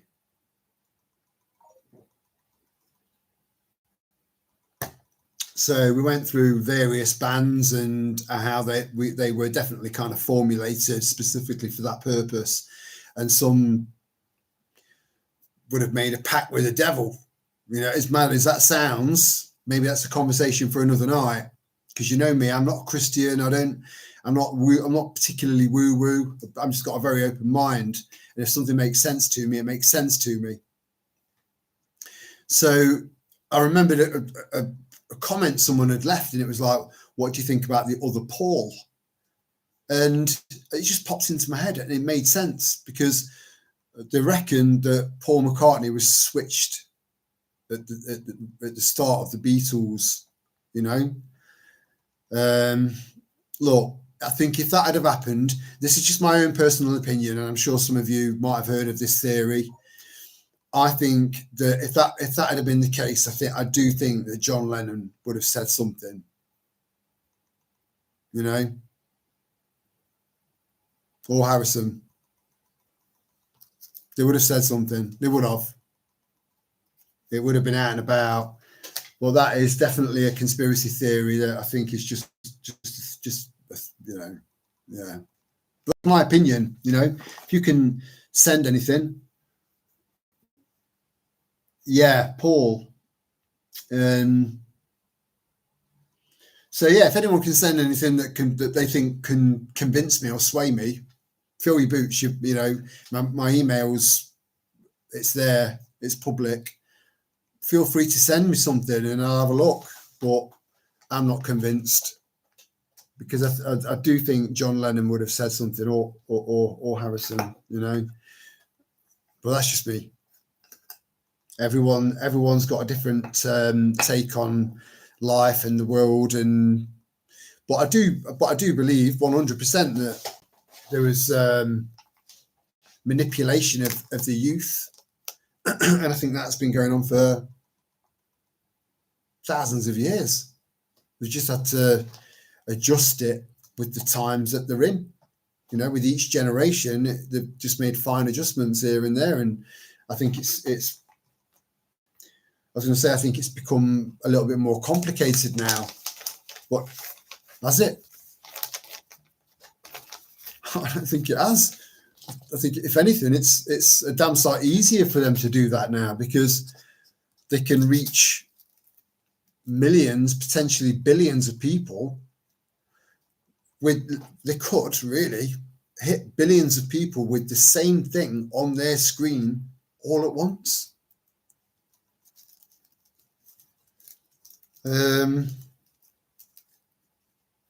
Because of smartphones.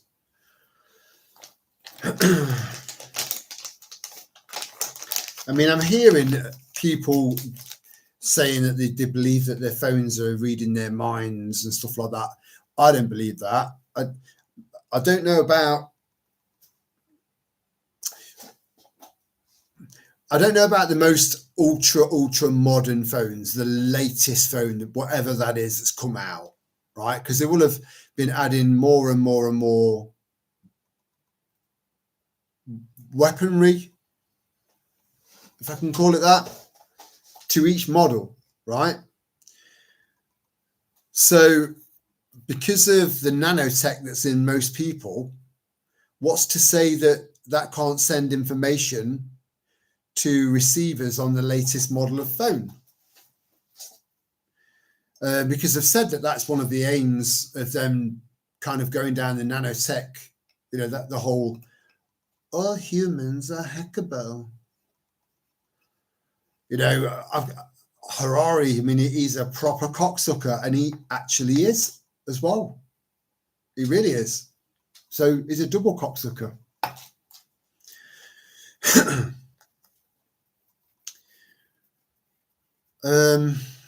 What was that? What was I talking about?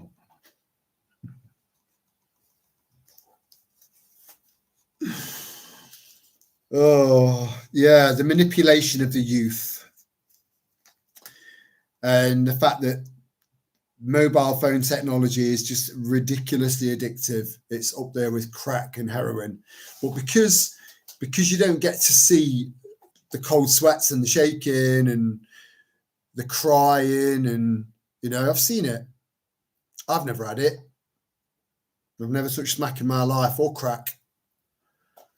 There was always a little inner voice saying, do not do that. You know, I've tried God knows what over my life. I was a raver, you know. But my subconscious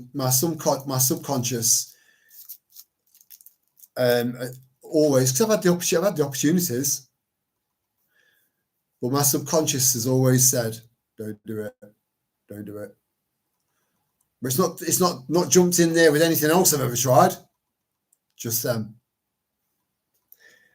And the withdrawal symptoms and the level of addiction for mobile phone devices is up there with heroin and crack.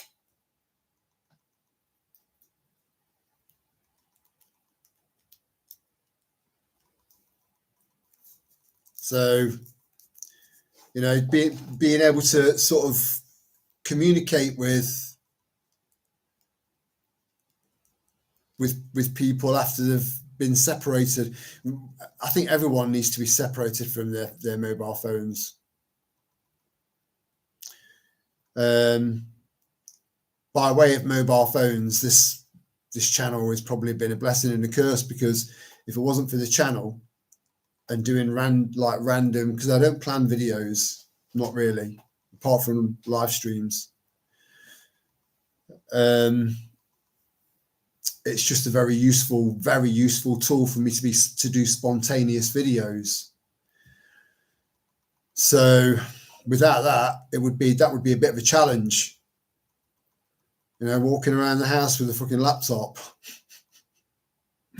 It'll be a bit daft.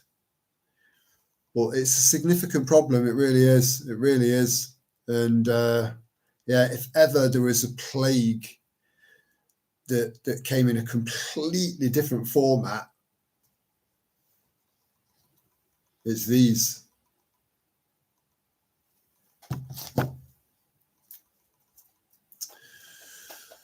Right, where are we anyway?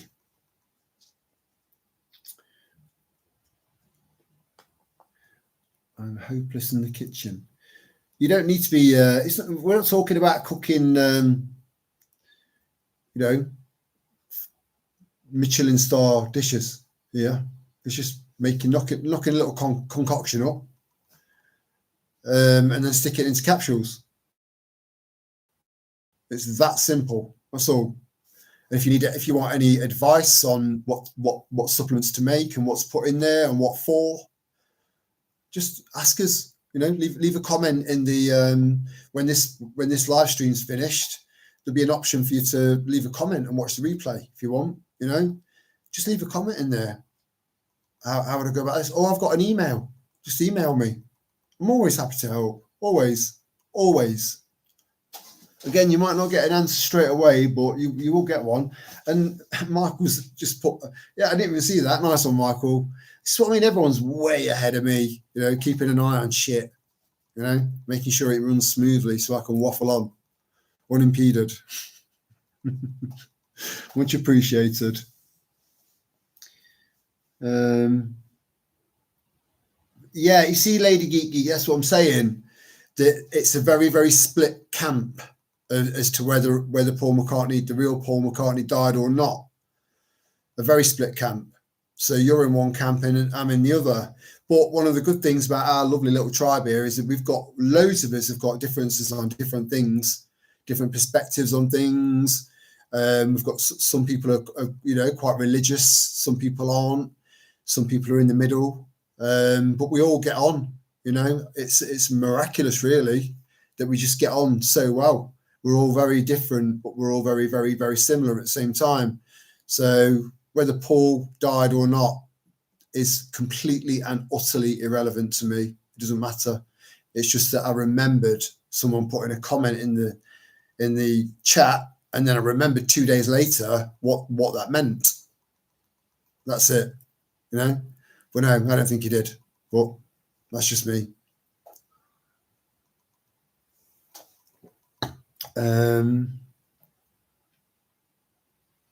We are getting listened to on our phones. Yeah, we are.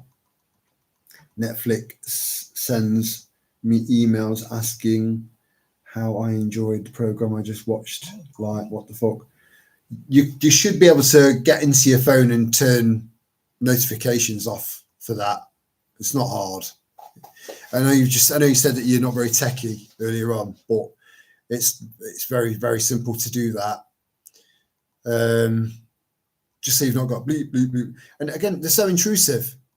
You know, you get yourself a little Nokia 3210 or even something like this. I know most of you guys have seen this already, but this is a genuine mobile phone. This is a real mobile phone. And that's the battery that goes in it. And that's the SIM. But it's got a tiny, tiny little screen. So you're like, with a fucking magnifying glass or something you can just pull forward that just magnifies it like times 50.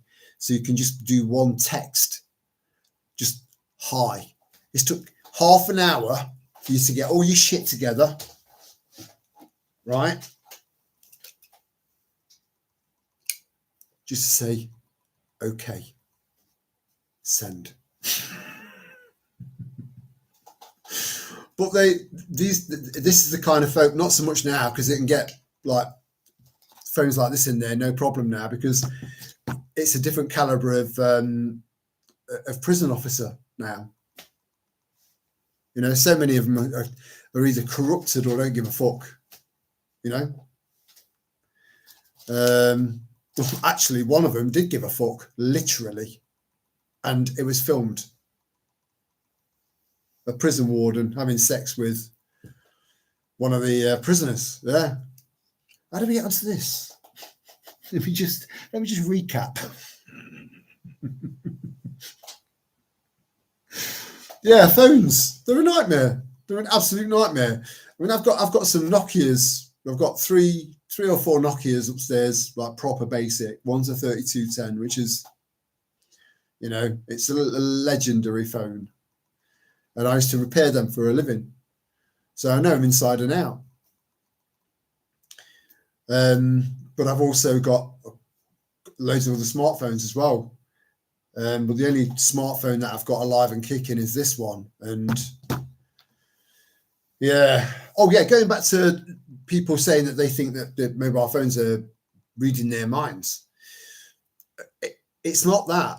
In my opinion, I don't think so. Again, unless it's a top of the range phone, and that top of the range phone is picking up on nanoparticles and brainwaves, right? Because it's got past the blood-brain barrier and into your head, right? So that could be possible. It wouldn't surprise me. But I think generally speaking, for most mobile phones, it's because the cameras can pick up on eye movement. So it knows exactly where your eye is looking on the screen of the phone. So if you spend, excuse me, I just burped there, but I should have said A, because I told you I could do A. I might be able to push a B out. You know, we'll see how we get on. So they look at your eye movement, right? So wherever your eyes are looking, and it notes how long it looks in certain areas and facial expressions and engagement. And it will take that, and that's targeted advertising. It will take those eye movements, and then it will come up with suggestions based on what you were looking at. So it's either one or the other. So in theory, you know, these people that are saying that they think it's reading their mind, that could be a plausible possibility. As mad as it sounds. But I would rather hedge my money onto like retina engagement, you know, watching where your eyes are looking on the screen. So I mean, good luck to it if you're playing Tetris on fast, you know. That'll fuck the AI up, right? Be like one of those love bots on in Austin Powers, you know. Just go. Yeah. See, I've just come up with a weapon tonight, just on a normal Friday Night Live, on how to destroy robots just by doing Tetris. I know. I amaze myself. I do.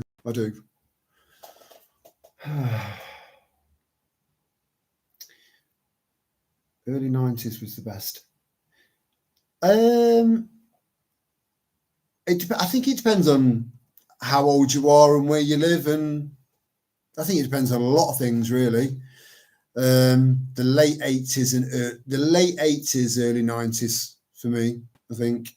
But then the last, you know, I've had some amazing times with Sally, gone to places that have blown my mind. So it's really difficult, really. It depends on your parameters. Nothing to do with my phone. I have a Samsung 23 Ultra 5G frying my brain. Well, why did you get it? You know?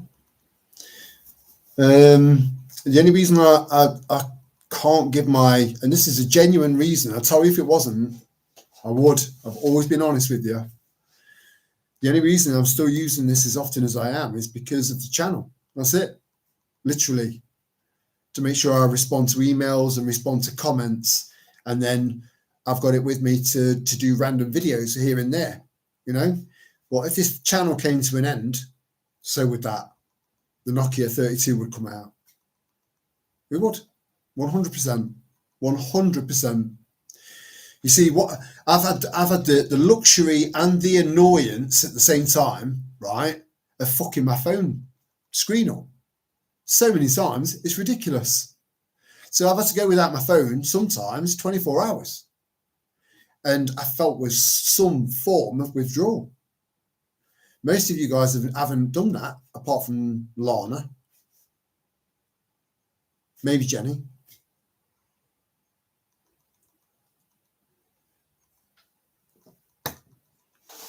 You know, most people, it's just a constant part of their life. It's like, I'm not addicted to it. Just having a go. That's all.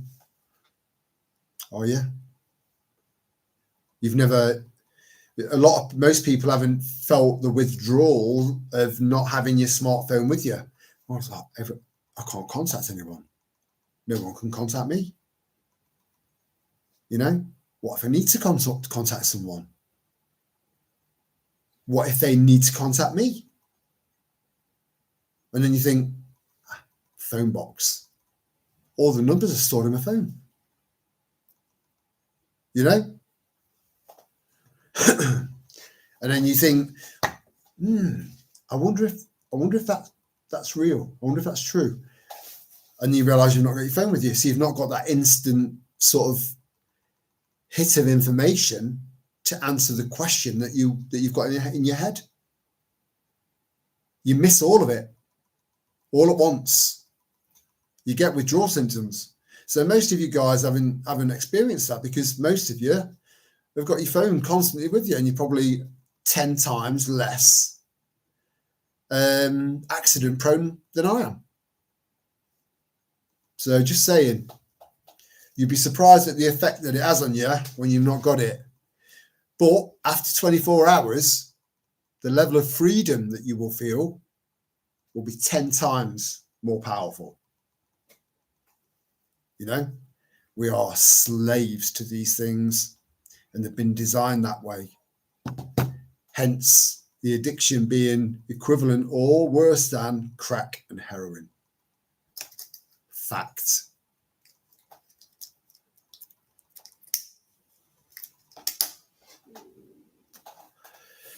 Let me just see if this is if this light's charging, because I do prefer to have a light, just kind of, you know, but I'm not prepared to buy one of these little ring light things that people get, because I'm not a professional YouTuber. I'm just Terry. So I'm not interested in doing all that. Let me have a look, see if I can find one more cable. Bear with me, I'm sorry about this.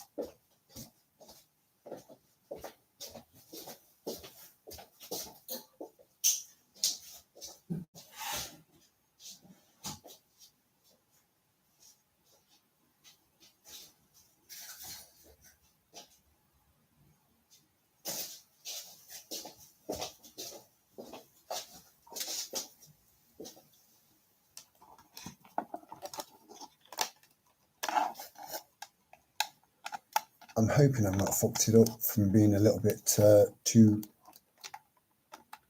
is it vigorous or rigorous? Tomato.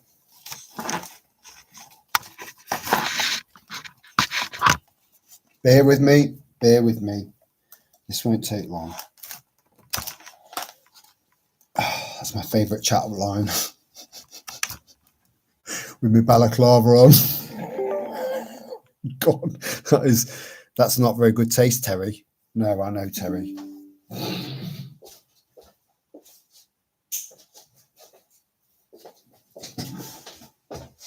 How are we doing? Ooh, that's bright. I am sorry about the fucking about, guys. I don't like fucking about. I really don't. I like to just crack on and I do like the warm white. Yeah, that'll do. It won't. It's charging now, so it won't go out. But I do, honestly, I do recommend getting yourself some rechargeable, bendy lights, spotlights. These are brilliant. They're absolutely brilliant. So every year I try and buy practical presents for people. I don't want to. There are a few people that have kind of, so I just get a bottle of something, But the people I care about, I'll get them something practical, So one year I got everyone one of these, exact same model. Got everyone one, and they'll realise just how handy they are, because power cuts are going to be normal.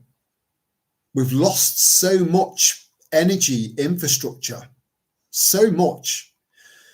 I believe, I do believe that Ratcliffe-on-Trent, which was the power station that supplied Long Eaton, I think that was the last coal-fire powered power station in England to go. The one that's powering this house.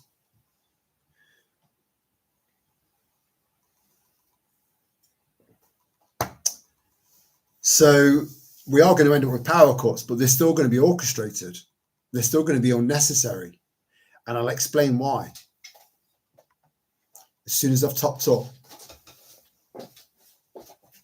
Or I can talk to you from the kitchen. Right. So I believe that the majority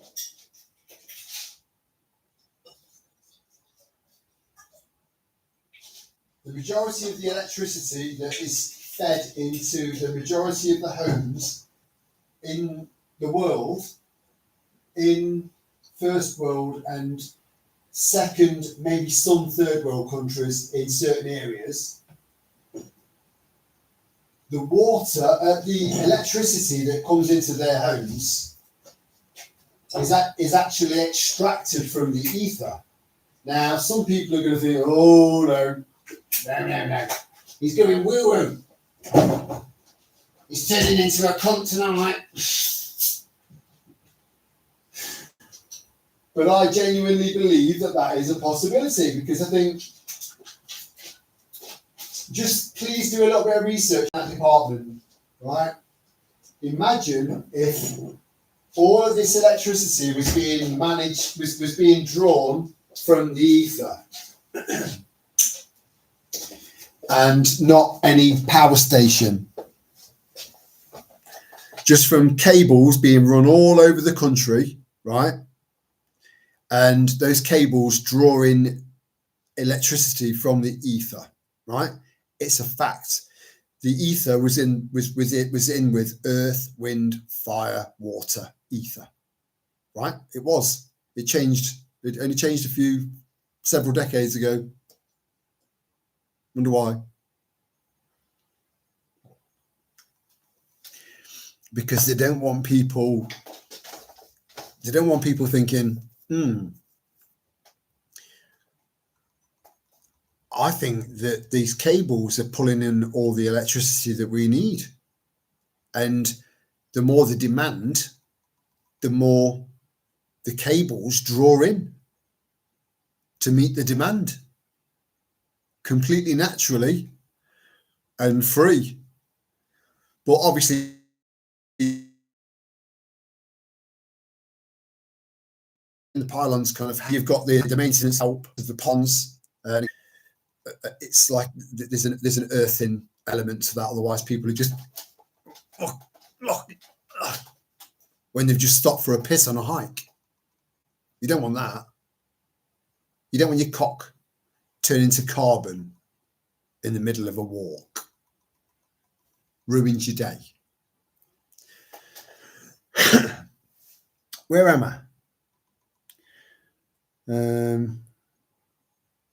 I have a radiation off the charts. Yeah, it is. Yeah, 5G's bad. Wait till you get 6 and 7G. Is no one else chiming in? Huh? Looks like it's just me and you, Lady Geek. When we think back when we were teenagers, we never had any of these problems. No, we didn't. Our only worry was we can afford to go out at the weekend. Yeah, carefree.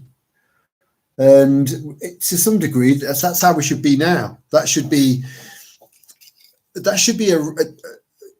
again, it's balance, right? So it's kind of being carefree whilst planning at the same time. And it is a challenge to strike that kind of balance, but it's doable because I think for the most part, I think most of us are pulling that off. But I don't think everyone else is, because I think the less aware you are of what's going on, the more it's going to hit you further down the line, you know? And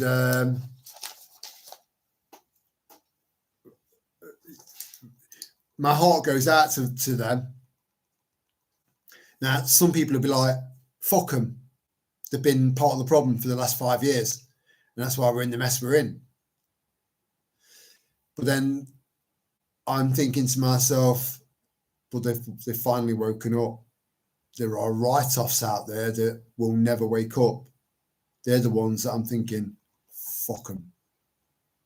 If they will never, ever come round, if they are completely lost to the system, if they are write-offs, then fuck them. Because all they are liabilities. But to those that are just coming around and starting to wake up now, to me, it's like better late than never, and they're going to need a lot of support, because when they take with them up, you're going to get people that are taking on all this information all at once, and they're not going to know what's hit them. And for a lot of the people that aren't kind of aware of what's going on,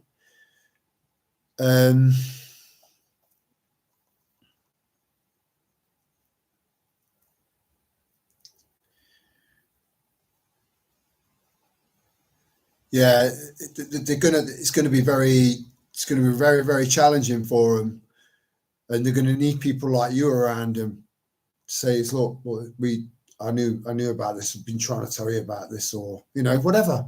Just reassure them a little bit, just so that they don't feel alone, because we kind of most of us, all of us, have all kind of woken up at different stages, and in different ways, different triggers, and so if you kind of came around, say 5 years ago, which is when I truly came around. Some people came around at 9/11. I think I had questions over the years, right, to not falling over like that. That's fucking weird. And then not really that being that interested, but shocked. And then finding out about that third building going down into its own footprint as well. And I'm like, that's fucking weird, that is. But it never went further than that. But some people went on a journey from that day, So they've built up and they started preparing since that day. Some people before then. So it's a mad mixture, But I think the last 5 years have been the most intense. The last 5-6 years. So for anyone that suddenly wakes up now and takes in the last 5-6 years and then starts to take on board 9/11 and loads of other fucking false flags, and then loads and loads of other elements as to what reality might be, what might not be. Is the earth flat? Is it round? All of these other things that go straight into the sort of waking up process. Have you becoming like extremely inquisitive? It's going to blow a lot of people's brains apart. You know, well, here you are. You know, you should be proud of yourself. You should.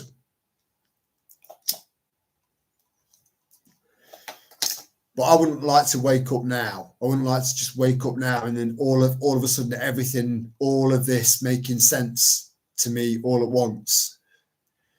It'd be too much. Or would it?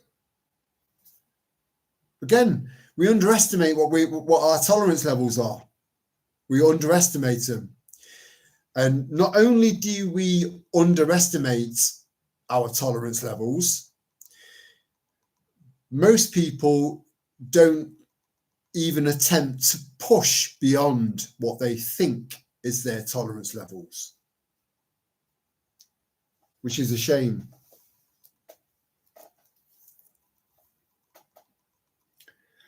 Good night, Lady Geek, and it was very lovely to have met you. Don't be a stranger. Feel free to come back, and you will be welcomed with open arms.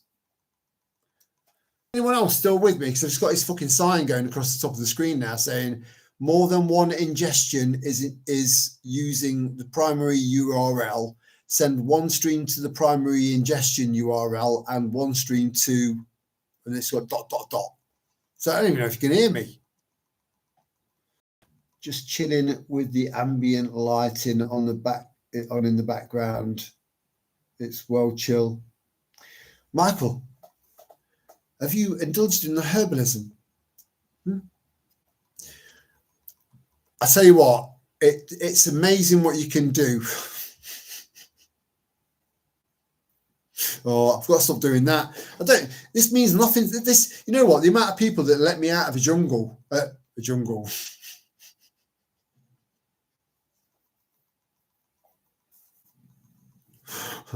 Terry, what?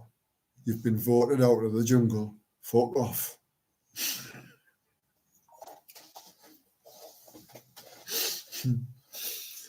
Oh, dearie me. And I'm keeping old sayings going as well. Oh, dearie me. You know, that's something that someone in the middle of World War II would say. Oh, dearie me. You know, he's looking up at what used to be his house. It's just been fucking bombed by the Germans. Like, oh, dearie me. That's it. The British stiff upper lip. It's like, whatever, you know? Like someone just drives past and rips your fucking arm clean off. Oh dear. Oh my God, are you all right? Yeah, it's just a scratch. That's all. Do you have a plaster on you?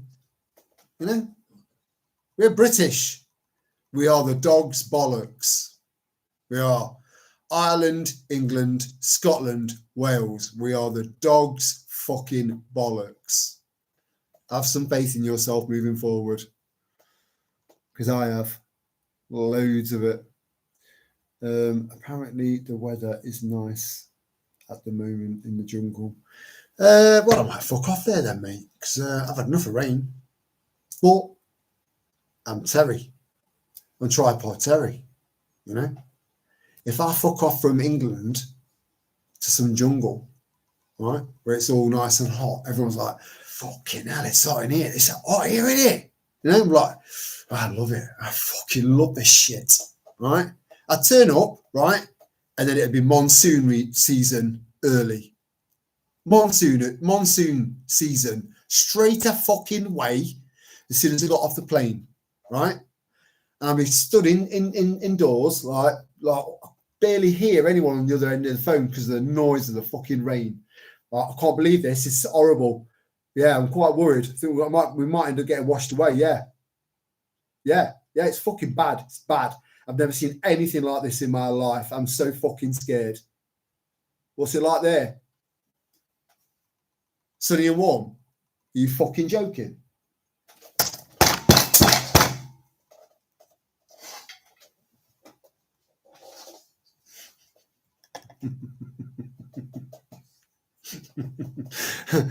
Hello, Mandy. Thank you for joining us, darling. It says Amanda, Mandy, and Doris or Dorothy. I can't remember. But I know it's one of them, which does bring questions forward that need to be asked. Now, they do say that schizophrenia is on the rise. When you say Doris, Mandy, or Amanda, or Sal Misra, who are you tonight, love? Who are you tonight? Hey? Who are you, Mandy? Sorry. Or is it Doris? Who are you? Who are you? Hello, Ruth. Sal Misra. I love that because it's such a beautiful word to say. Sal Misra. You could practice in your head. Don't say it because it'll be weird. If you've never performed oral sex before on a lady, right? Just keep saying the word Sal Misra, Sal Misra, Sal Misra over and over and over again. She'll be fucking loving it. But don't tell her I told you. And I'm sorry you had to hear that, Ruth, because I know you're quite wholesome, and I do apologise. And I fucked up, Ruth, with your candle. I don't know if you've read your emails. Yeah, read your email before I go into it. You know, I do apologise. You know. That's one of my favourite emojis. I prefer that one to the shit one, the turd one. Not really, not a turd one. No. I'm poo shy. I don't like talking about shit.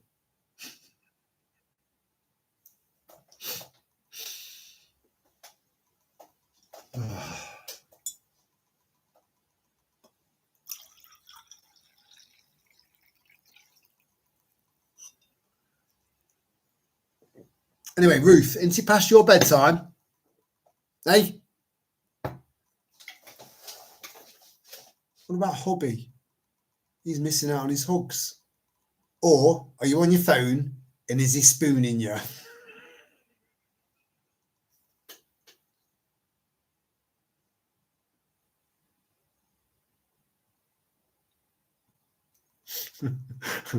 Ruth, this only happens when you appear, right? So you are to blame for this shit, not me. I don't take any responsibility. If you can read it, Ruth, I'd really appreciate it. And just I hope you can do something to maybe sort it out. You know, it'll make sense when you read it. I don't want to say much on here, you know. I know. And I've still got this little sign going across the top. So, you know, Bucky, you can obviously see me and hear me.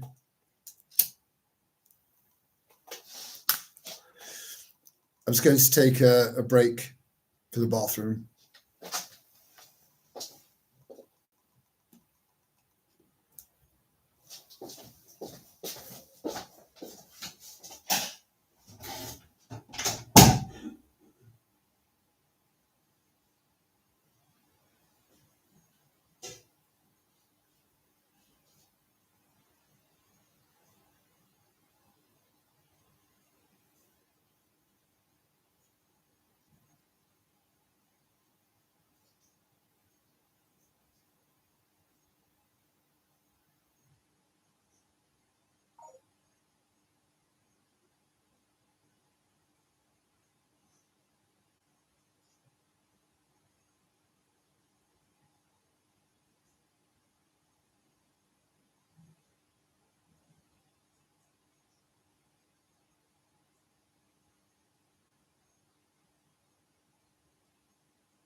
I reckon I'd be better off going a bit more, maybe more frequently, so it takes less time.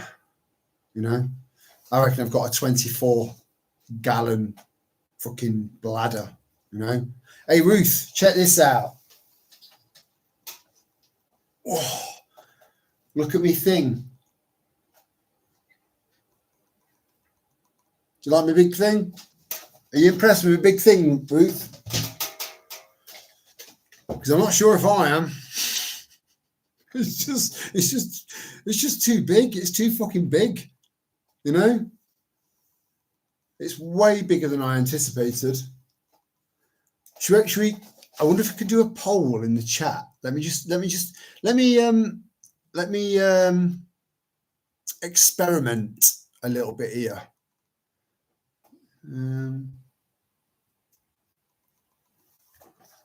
I don't think I can.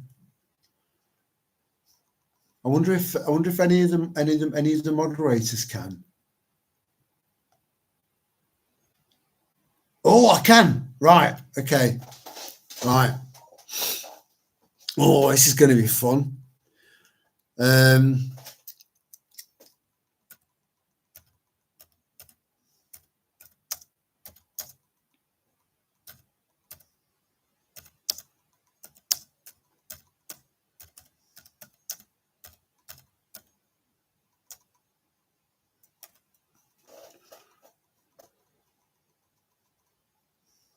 Okay, now learn to spell.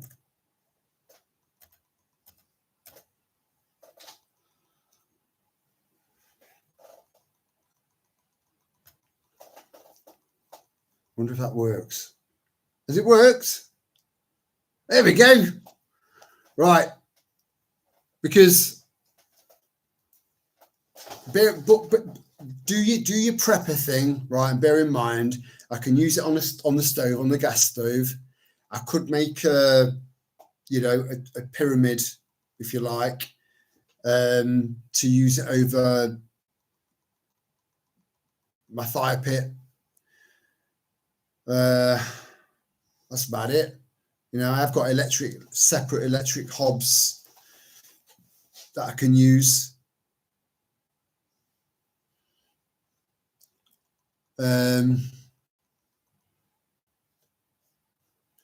So I've got different ways I could still utilize it, you know, but it's a bit big.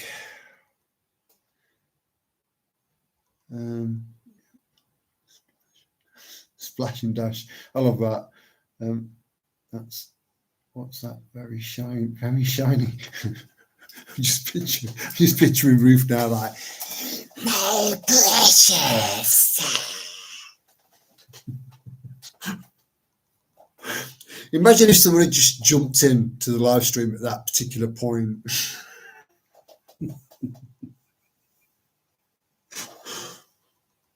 Fuck's this? Is it a big pot for cooking or your distiller? Yeah, it's my distiller, Ruth, but it's rather large, and everything's still packed away. I've not connected it all up or anything like that, you know. So it's still in its pre-packed stage.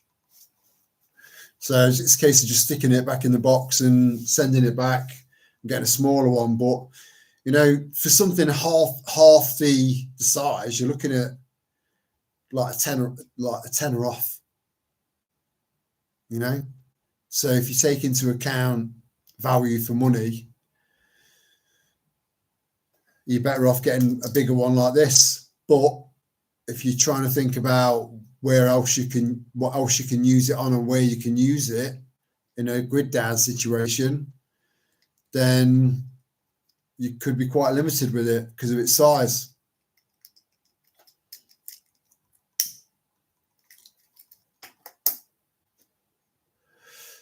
Right, so what? Get rid of it, right? Okay.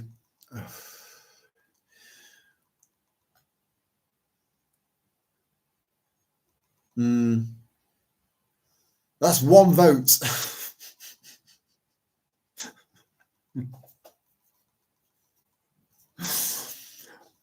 I could do with a more rounded perspective on whether or not I should get a smaller one. You know, I mean, I've had a look inside of it, and that it is, you know, for what it cost and what it can do, it's an impressive piece of kit. You know, from a prepping standpoint, it really is.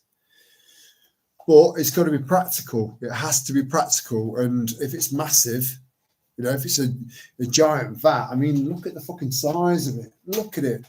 You know, it's huge. It's absolutely huge. But if there's no electricity, I can still create gallons of pure water from shit water, river water, maybe not radioactive water, you know, but it'll take all the plastics out of it. You know, it'll take everything out of it, everything. It'll work just as well as my other distiller, but my other distiller works off electricity. So if you get cut off, I'm telling you, we are going to experience power outages. You know, a lot of places already are.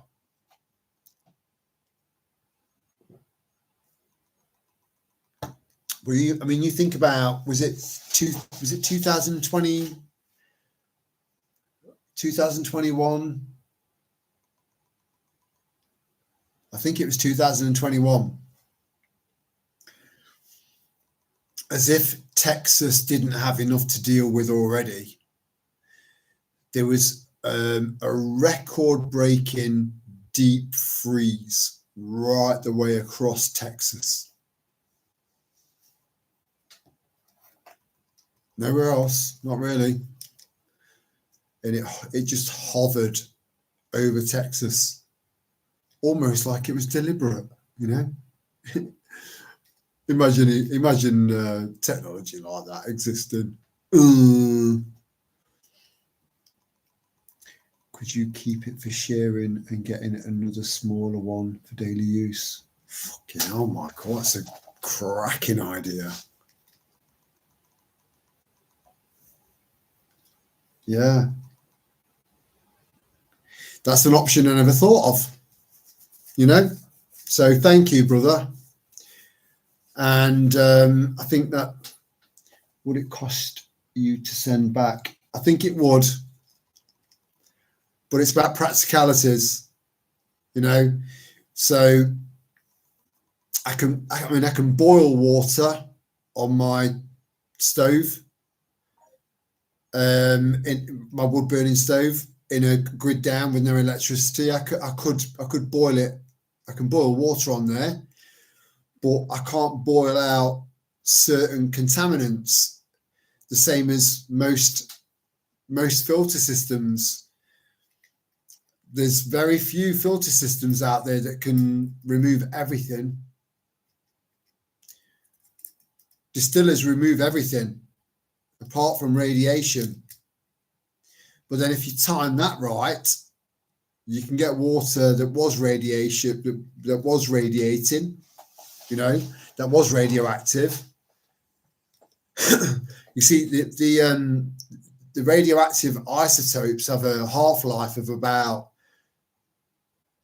well, the fallout, if you believe in the radiation theory, again, it's a theory, that's a fucking theory. Oh, that's another road to go down. And Lana's like, now we're fucking talking. And I'm thinking, no, let's stick to...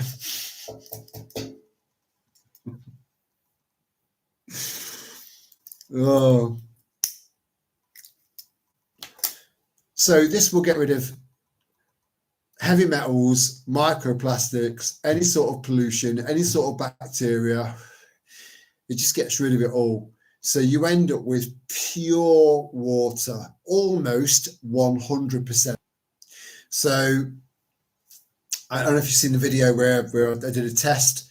It was 0.003, you know, parts per million. That's almost undetectable, almost, right? So you can't beat that, and then you're put in control of what goes into your water as opposed to your water provider, right?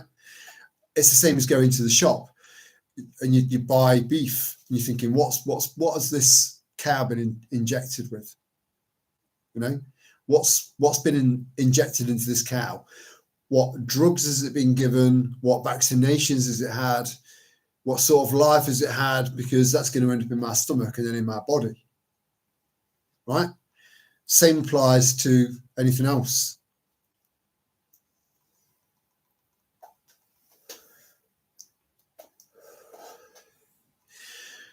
Especially life-giving water. So you can go onto your local, mine's Severn Trent Water, and it covers a much bigger area now. And you can go onto their website and you can look up what they're I don't know how often they do these readings of what's in the water, and it will tell you how much is this, what's in there, that's in there, and you can look at it and go,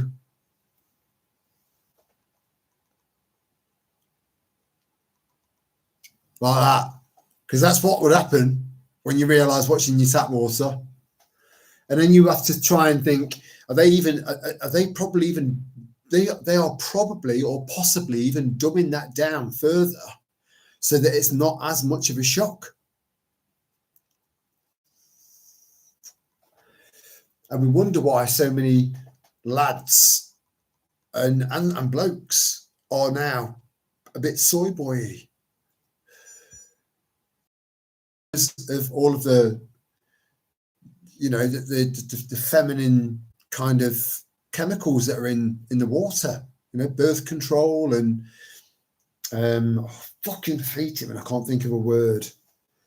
But they're being feminized. You get proper water, right?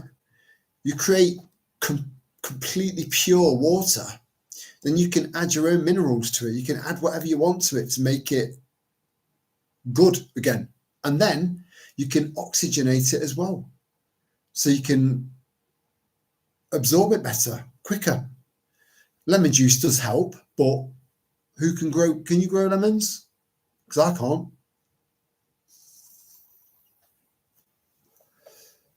You could buy Jif lemon juice in, but fuck me.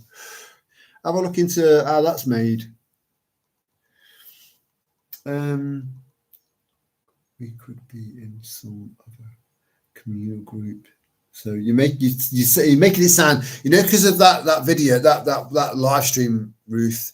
Everything that comes out of your mouth now just sounds dirty.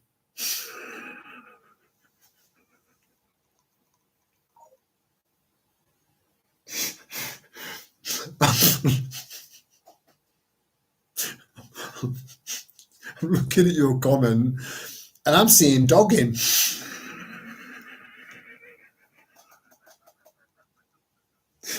Wife swapping. I'm so sorry. Right, forget about that. Estrogen, that's the one. Yeah.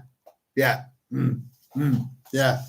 It's not good for blokes, It feminizes them and it makes them a little bit soft, Blokes are meant to be protectors, not just protectors of their women, but protectors of their community as well.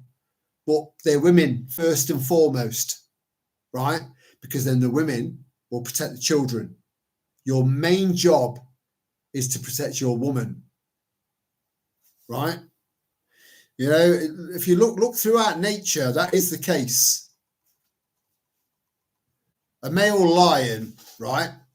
Which is how a proper fucking Englishman should be represented. So you'll get, granted, he's generally a bit of a lazy cunt, right? But if the females of the pride are struggling to fight off a massive pack of hyenas, and he picks up on them chilling out in the sun from the food that they've just brought back for him, right? So he's kicking back, like, oh, that was fucking gorgeous, that was. Cheers, girls, you know? But he sees them getting in trouble, he gets up. And when he gets up, he fucking gets up.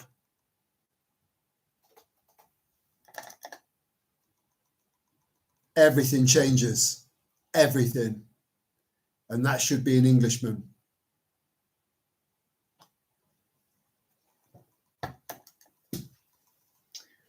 I'm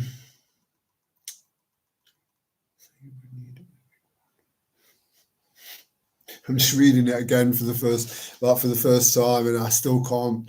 I'm sorry, Ruth, but I'm just. It's like innuendo fucking city now. You've turned up.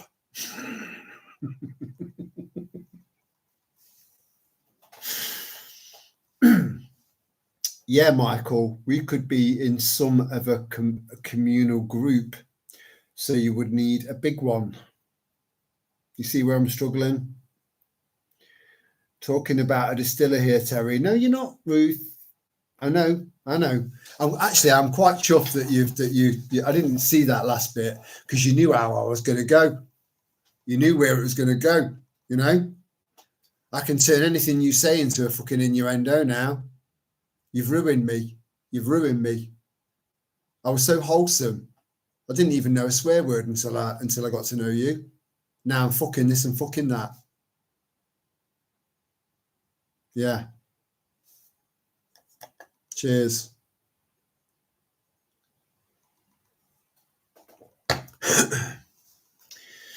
But estrogen or estrogen, tomato, is a massive problem with the shit that's coming through our taps. You know, if you want to manipulate the biological structure of a human being on a mass scale without hardly any effort, you do it through water. You do it through the water supply. The water supply and the television.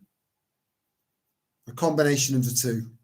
And then you throw social media into the mix, where it's literally nudging you into this direction. And then you suddenly realize, hold on, I was really interested in why have I not seen that video for ages? And then you click onto it and there's loads of videos that you loved watching, that you were very engrossed in that channel, right? All of a sudden, you've missed about 4 or 5 videos because you're being manipulated with the algorithms of YouTube and any other social media platform. You're being controlled. So as long as you know that they are trying to control you, then you've got a defense there, because you can just keep reminding yourself, am I watching this because I want to watch it, or is it because they want me to watch it, or it wants me to watch it? You know? So awareness is everything. Self-awareness, right, is a blessing and a fucking curse. But it will get you through all of this. And toughen you up along the way at the same time. So it's a win-win disguised as negativity and harsh and brutal. I don't know how else to put it across, if I'm honest. But it's the truth, you know? Excuse me. I do apologise. You see, when someone burps around me, I find it quite funny. Whereas I know loads of people that are just like, you know? Whereas when someone farts around me, it disgusts me. It does. It always has. So I don't do it around anyone else because I don't want to be a hypocrite. Whereas most of the people I know, when someone farts, it's like they just crack up. So I'm against the grain in almost every single aspect of normal, what is perceived to be normal life. You know, I'm different, and I know that most of you are as well. And as hard as it can make life for us,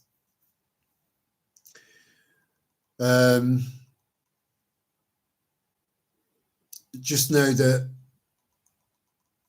it will make life more challenging because you are different, and a lot of you are quite outspoken as well. If you don't agree with someone,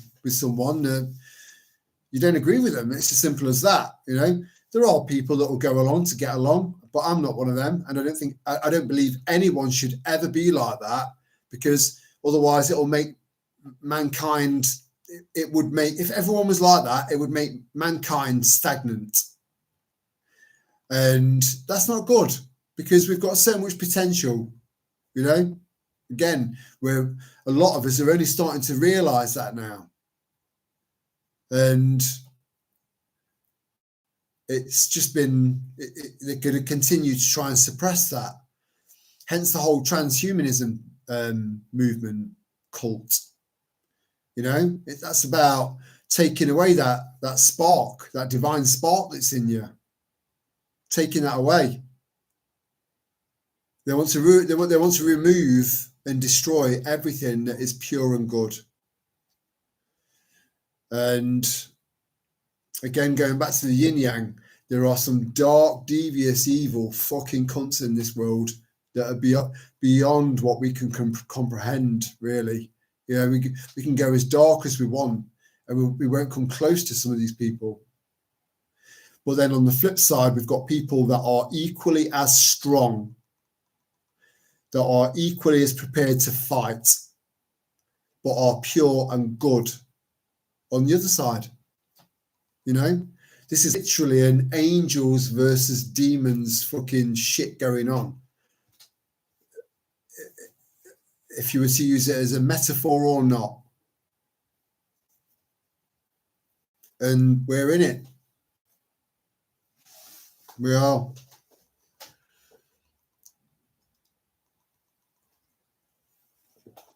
Oh.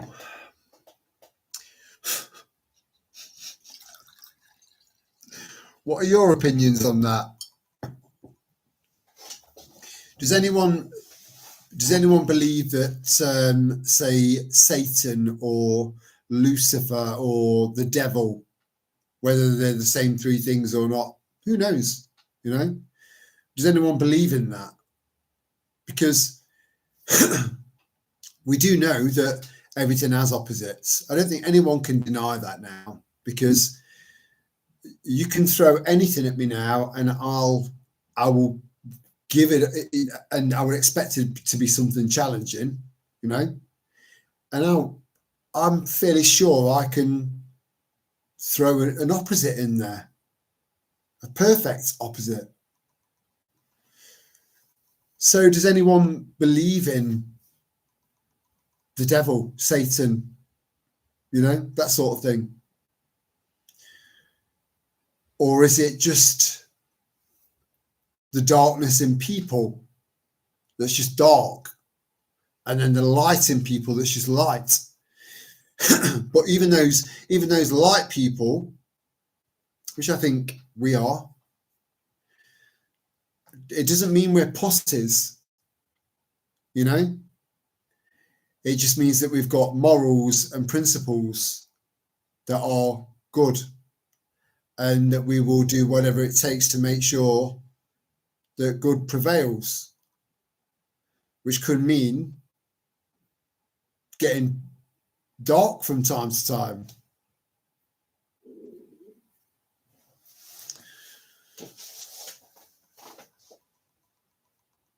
Ooh, that's a proper evil, twisted, fucked up little emoji you've got there, Jenny.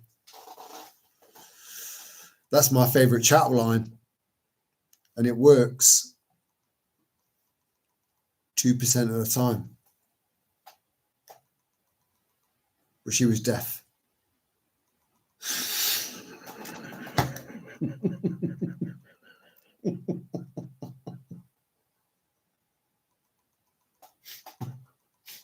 Hmm. Hmm.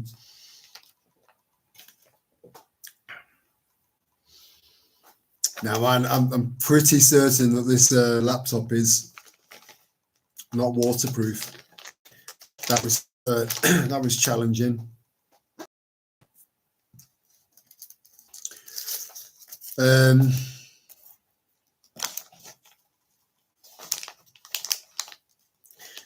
But yeah, I think when we've all heard the term, "This is a spiritual war," and I've said it is. I've always agreed with that. I've never backtracked. I've always thought that.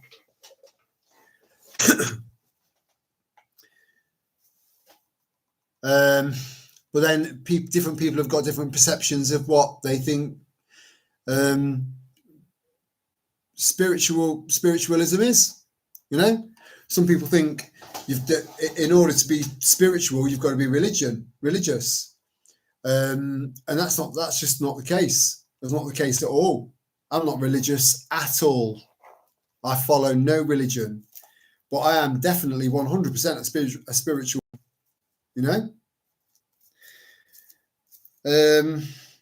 And then you can look into what defines religion, and then what defines spiritualism.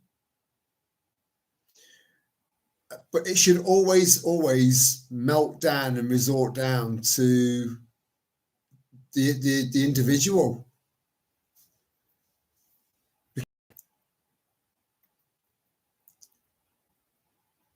To me, spiritualism is a very, very personal thing. It's unique to you, whereas religion is a shared thing. So if you're a Christian, for example, then you're sharing your faith with millions and millions of other people. Maybe I don't know. I don't know how big Christianity is. I've not looked into it, so I'm not going to make up fucking stats. But you're sharing your faith with loads of other people, and do you know what? In theory, I'm thinking about that could quite possibly be quite a powerful thing. But if that was based on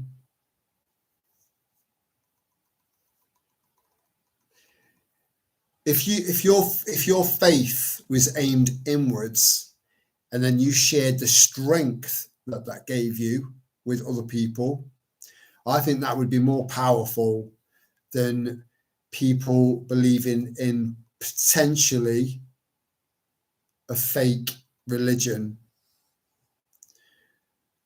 But the power that would come from genuine people that have got genuine faith, the power would be the same, because faith is faith.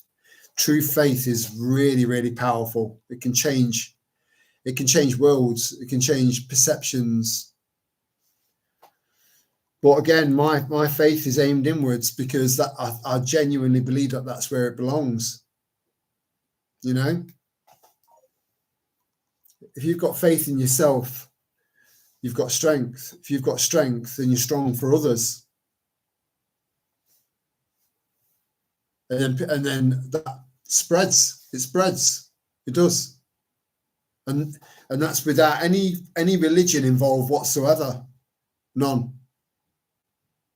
Religion is so divisive. But again, I would never take away someone else's comfort in a faith, whatever that faith is. But there are certain religions, very, very prominent religions in the world,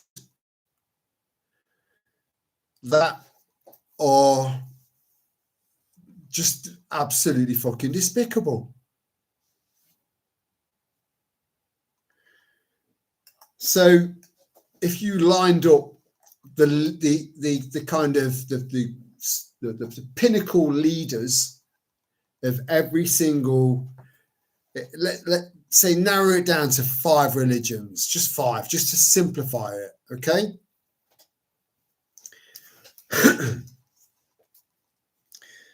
So you've got Christianity, number 1.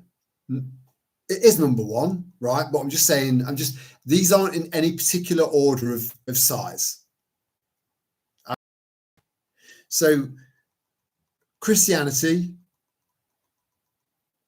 Hinduism, which isn't really a religion, not really. It's more of a way of life. It's more of a system.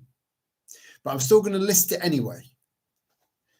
So Christianity, Hinduism, Judaism, Sikhism, and Buddhism, right? Each one is an ideology and a way of life at the same time. Now, some are questionable.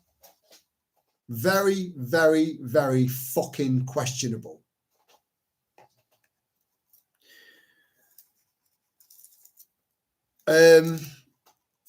Apart from maybe one. And that one would be Hinduism. I'm speaking as I'm thinking here, right? So this is new to me as well. So Sikhism is a very, very, it's a relatively small religion. So it must be either an ancient religion that's been kept pure throughout small bloodlines, but without being, without affecting the other religions and other people, just doing its own, going through time, right? Or it's a new religion. Okay. Then you've got, because I don't know much about Sikhism, I'm just saying I don't. It's one of the few I don't know virtually anything about. Then you look at Christianity, and I know a lot of people might want to drop off here, but religion's playing a massive fucking part in what's happening to us. So it's worth paying attention to. So that's Hinduism and Sikhism. Hinduism, there's a purity about it, right? And Christianity, we're now on to if you look at Christianity, it's so fucking splintered. You look at the Latter-day Saints. Look at the Mormons. These are fucking cults. They're cults. They meet the definition of cults. So, but they would argue with you that their version of Christianity is the right version. And then every other sect of Christianity would also argue the same. On top of the fact, I did mention this earlier on, but I'm going to read it out again. That in 2023, the Vatican launched an AI ethics initiative called the Rome Call for AI Ethics in partnership with Bill Gates and IBM. So that's the head of the Catholic Church.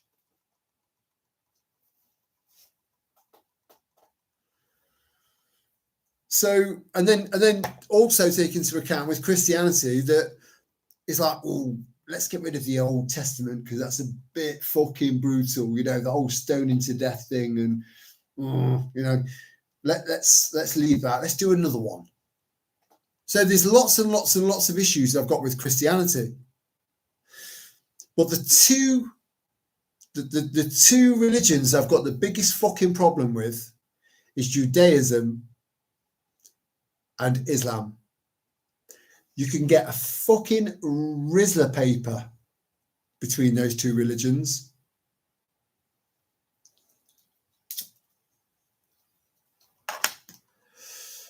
So in one of the Jewish books, it's okay to take a 3-year-old baby as your wife and have sex with that child. Right? Is it Lana, if you're there, I'm hoping you know the answer to that, that particular book, the Mahmoud. If you're there, help me out. So you've got that for in Judaism, right? Along with some horrific shit. Read that book translated into English, or just research certain sections of it. What are the worst parts of it'll come to me. What are the worst, what are the darkest parts of, right? And Google does come through, you know, it will tell you all of this shit that's in that book. And then you take into account that they're lobbying every single fucking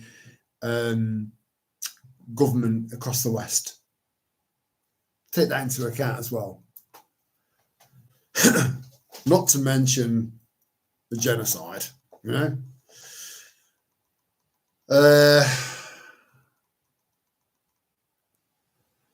And if you're a Christian, they played a massive part in the fucking murder of another Jew. You know, the ultimate fucking stab in the back. Oh, and then there's the Quran, you know. So there's paedophilia in both of these two religions. And in one of them, one of the two, it's pretty much anything goes. Man fuck man, woman fuck woman, man fuck loads of women, women fuck loads of man. Bring some kids in, animal sacrifice.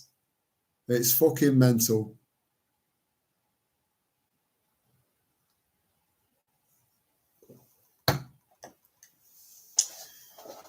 Ugh, okay now.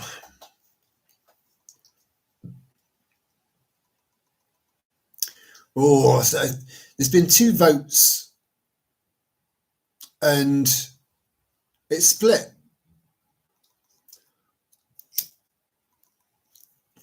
Much to think about. But, you know, all of these things aside, you know, the fact that the First Testament was evil, twisted, you know,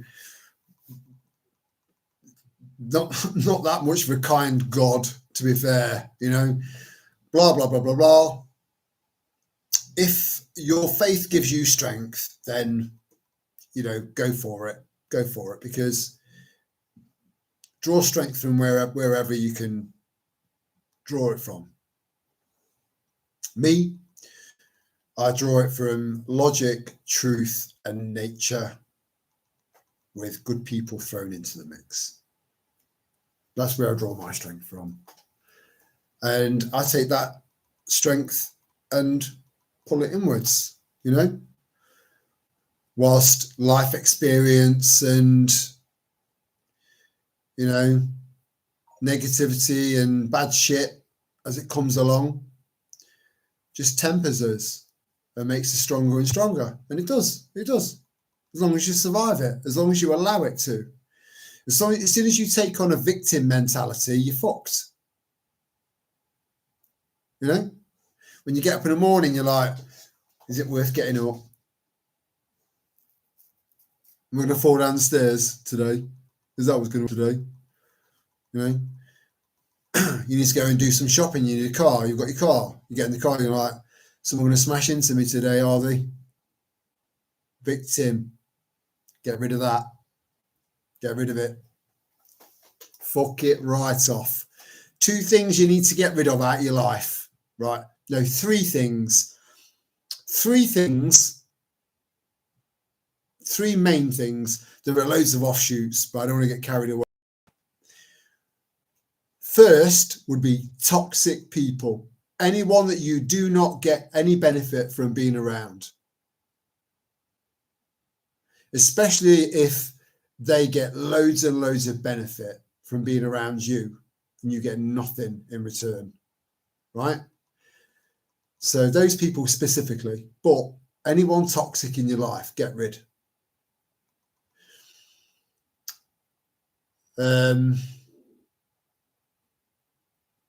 Get rid of fear, any fear, fuck it off. And finally, a victim mentality. Get rid of that. You deal with those three things and see how much fucking difference it makes to your life and how you feel. Those three things. Again, it's the power of three. You know, there's definitely something in numbers. So spiritually, do those three things. Remove anyone that's toxic, right? Get rid of any victim mentality that you've got and get rid of fear, right? And then you've got the other end.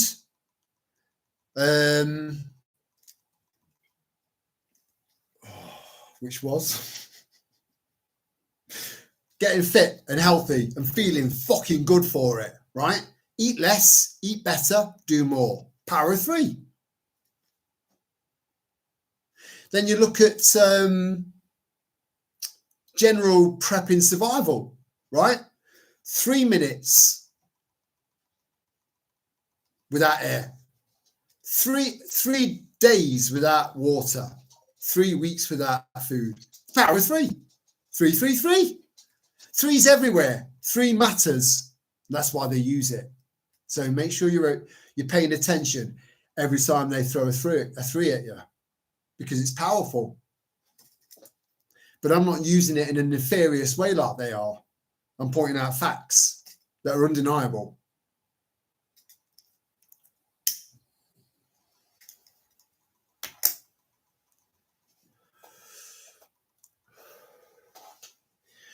Storm's just fucked off over there. It's like, I always get a bit dramatic again. I can't be doing with this shit. You know, I've just come off my period. That was fucking heartbreaking enough. Can't be doing with this fucking shit. So she's chilling over there now. I only just get up, walk over with a little claws and drop down, and I just heard this.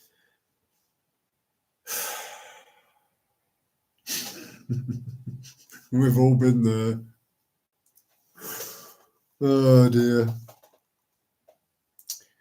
Don't worry about typos, mate. Don't worry about typos.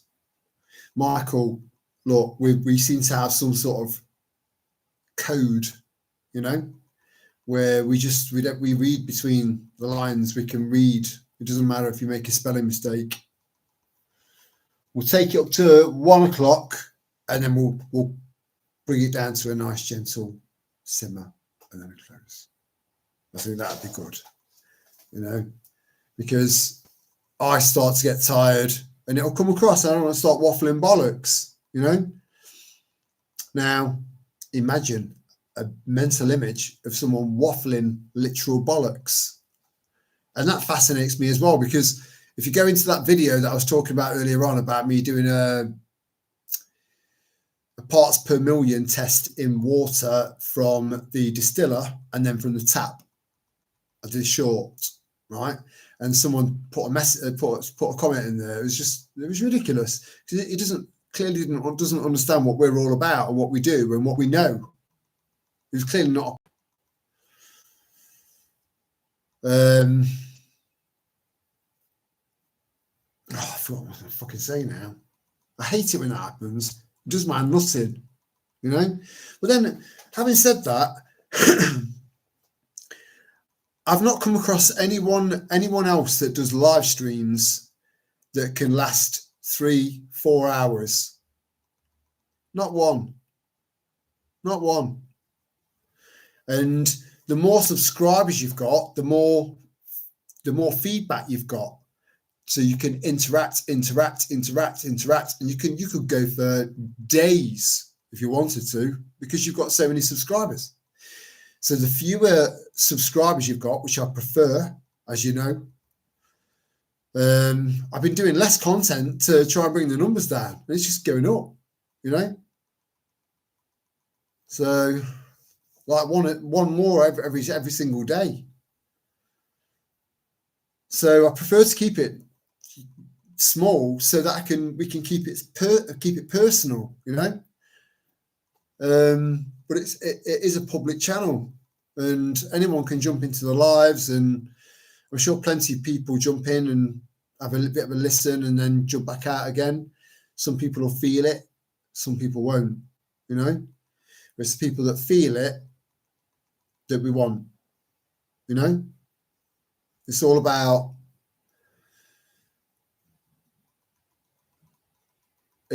vibrations. It is. And those vibrations can come through screens, because you still get a feel, you still get an aura or a feeling for someone through a screen. It's a bit different when you're talking over the phone, and it's certainly completely different when you're doing when you're texting, because it's just digits, you know. No, there's no, you can't beat being in the presence of someone. But you've got the closest of you've got an advantage over me. You know more about me than I know about any of you guys.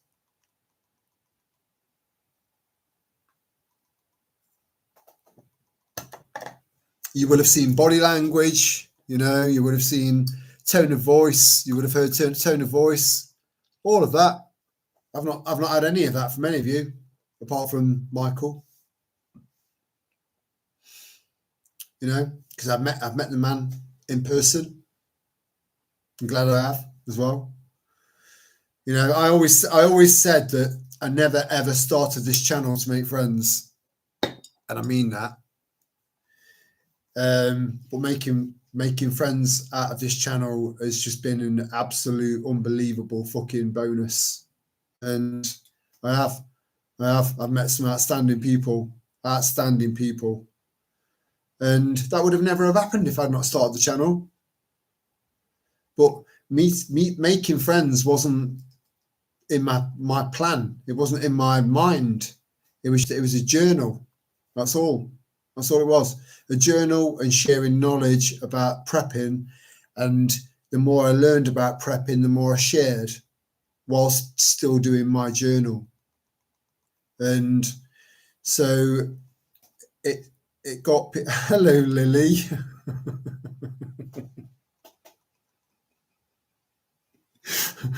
Do you know, it's gone from like quite a cute, humorous set of eyes there to being quite sinister. But fortunately, me and Lily have communicated enough for me to know that she is not sinister in the slightest. She's so lovely. That's a well-earned and well-deserved bonus. It is, Michael. It is. I feel very privileged to have gotten to know you, gotten to meet you, gotten to meet Alan, gotten to meet Paul. You know, Annie. You know, I've gotten to David, and I've met loads of people now. It's mad.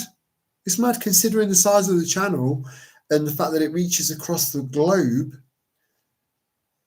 With it being so small, it's mad that I've met so many people. Again, that's unheard of, really, on YouTube. It's unheard of. It's very special, this. It is. Very special.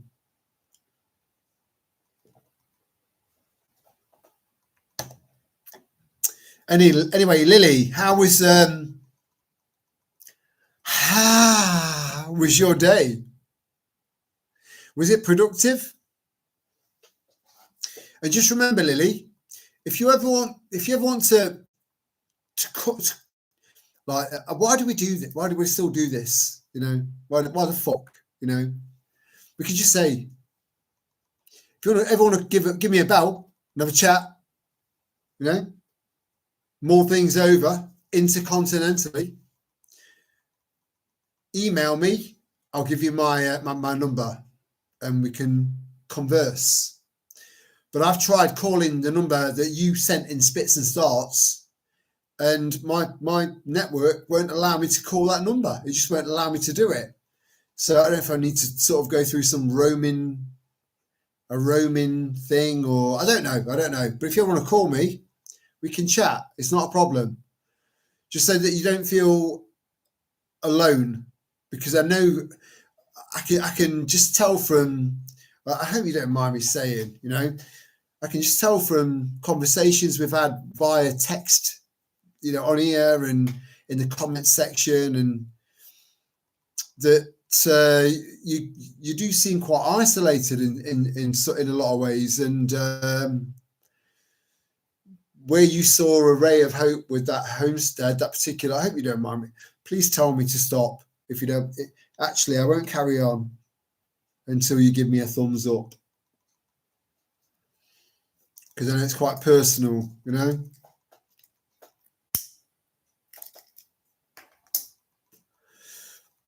But we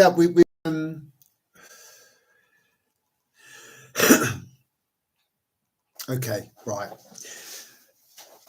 So Lily had the potential really for an amazing setup, because obviously in America land is a little bit cheaper because there's more of it in North America. So if you've got the money, you can buy a few acres somewhere out in the sticks and, you know, build on it and kind of try and be self-sustainable, you know. 2 to 4 acres, you're laughing, really. But you've got to be able to self-sustain. And she had an opportunity to kind of do up a potential gold mine of a homestead, really, with the amount of land and the mindset of her friend, her female friend. But unfortunately, the guys involved were just fucking losers. So because and I'm sorry, Lily, that's the take I got on this, you know, which makes them really weak links in what a homestead should be, because a homestead needs to be secure. You know, you're going to have to you've got to fight people off if everything goes to shit, and that we are preppers. That's the way we think. So they were absolute fucking liabilities. So she's kind of in some ways back to square one, but I still see that as a learning curve and possibly beneficial, because you got plenty of time left, Lily, plenty of time. And as the Americans say, you got plenty of gumption. I love that word. You know, I'm very old school, I'm very old fashioned, I'm very traditional, right? And the same applies in regards to certain aspects of other English speaking countries, you know, tradition. I love it. I fucking love it. And gumption, as far as I'm concerned, I believe was an American term that was phrased for the first time in America. So, and you've got gumption, and a word that we don't like in England that is seen different in America that you also have, and that's spunk. So apologies to all of you in England. It wasn't meant to be gross, because I do understand the terminology of that word and the meaning of that word in its entirety from an American perspective, and I love the word. I'm not keen on the British version and terminology of the word spunk. You know, it evokes gross visuals in the brain. You know, whereas in America, if you've got spunk, you'll make it. And she's got spunk. I'm sorry for saying spunk so many times. Okay, let's get over it. I'm sitting on cash to make offers on good land. I did get the impression that that was what you were doing, Lily, and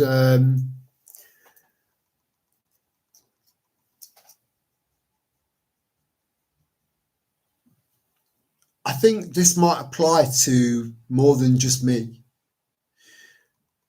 I've kind of just rolled along like a tumbleweed in life and landed where I landed. Looking back and reflecting, that's how I've lived. And although there's been some major bumps in the road along the way and tragedy and all of that stuff, I still landed where I think I've needed to land. And I think you will too, Lily. Just some people say going with the flow, you know, rolling with it. And I'm a big advocate that I think far too much planning is not good. Being a prepper is good, but being a prepper and going with the flow is a perfect balance. If anyone wants to know about terrain here in this state, I'm happy to help. Yeah, there aren't that many Americans though, Lily, unfortunately, and the bureaucracy involved for one of us Brits to sell what we've got, which would generate a significant amount for a lot of people, a significant amount of money, in regards to what we could purchase rurally in America. We could do something really fucking decent, you know. 200 grand in America, in the sticks, you could do some impressive stuff with that. You really could.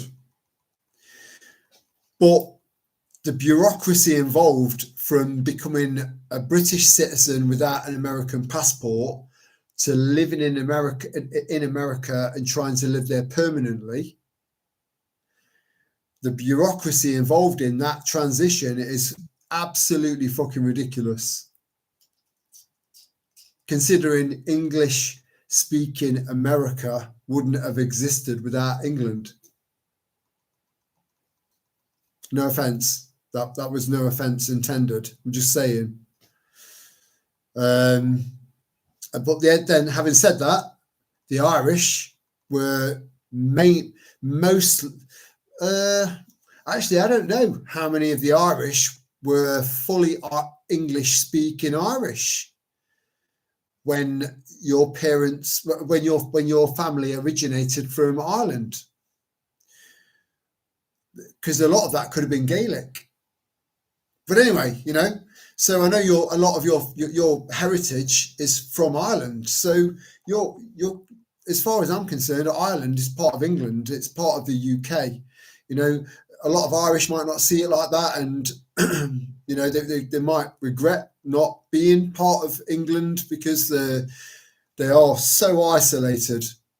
You know, and they're getting such an influx of cockroaches. They're separated from the mainland, yet they're still being infested.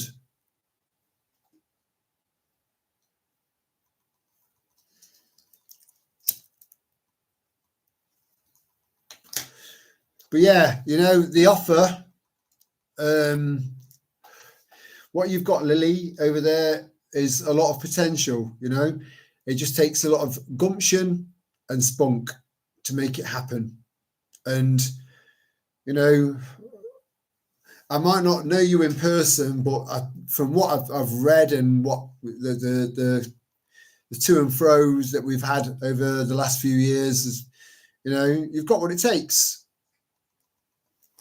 But I think it's a lot tougher for a woman to go it alone, and that's not, I'm not sexist. I'm not sexist. I'm not a bigot. I'm not. You know how much respect I've got for women. You've got no idea, really. It's right up there. So for a woman to go it alone on a homestead it's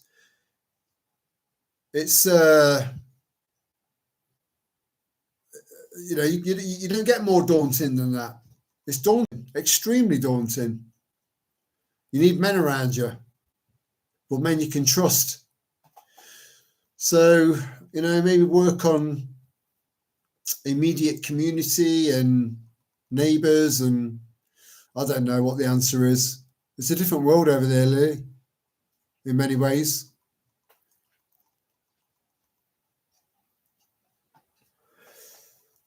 But if it was straightforward and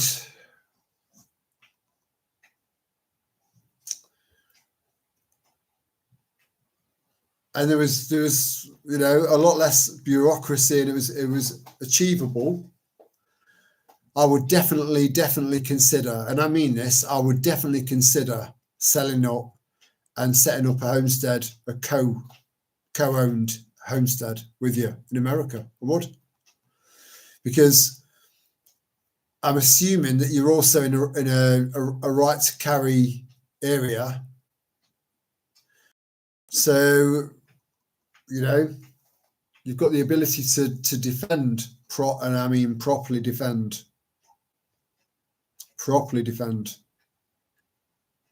Whereas here, we've got baseball bats, air rifles, crossbows,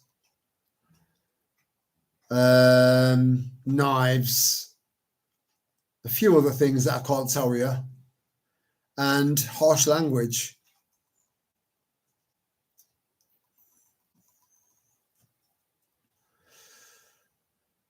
Harsh language doesn't get you very far when you want to make a point.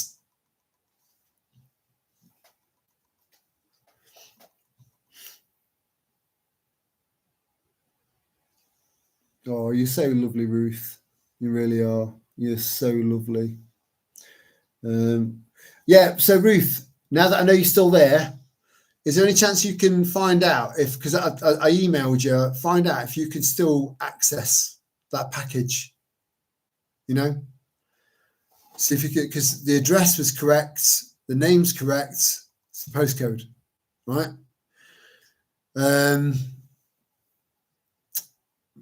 Because I don't want that package to blow up in the wrong house. I'm so sorry. That was such a shit joke. That was the worst fucking joke ever. Tick, tick, tick, tick, boom. We all have to stick together. We do. Yes, we do. Yeah. Right to carry. Yes. Right. See? It would be an absolute no-brainer, because I'm a survivalist. I do think there's a sliding, right? So I think that with everything, there's a sliding scale. Right, so you've got basic, everything's the other way around, so bear with me, I'm trying to fucking navigate this.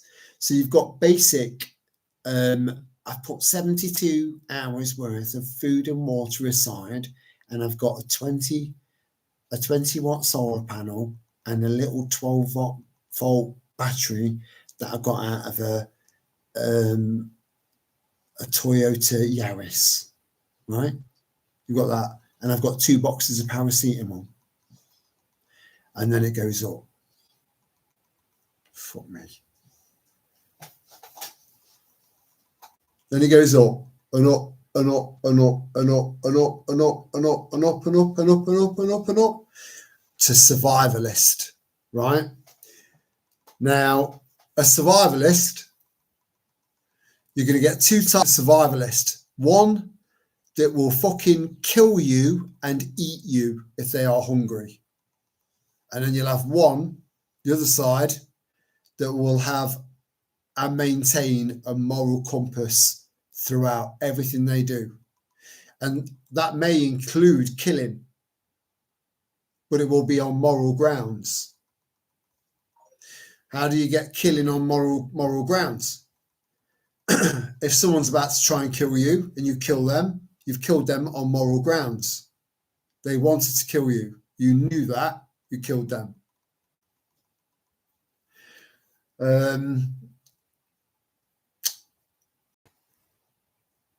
There are quite a few examples. Use your imagination, you know. So being in a state where you've got a right to carry, I would rather be in a country and a state that's got a right to carry with a homestead, rather than be in a country where there's a possibility, it's not a dead cert, regardless of what you've heard, a possibility of the cockroaches in this country being given arms to patrol our streets with blue helmets on, whilst we've got pea shooters in comparison.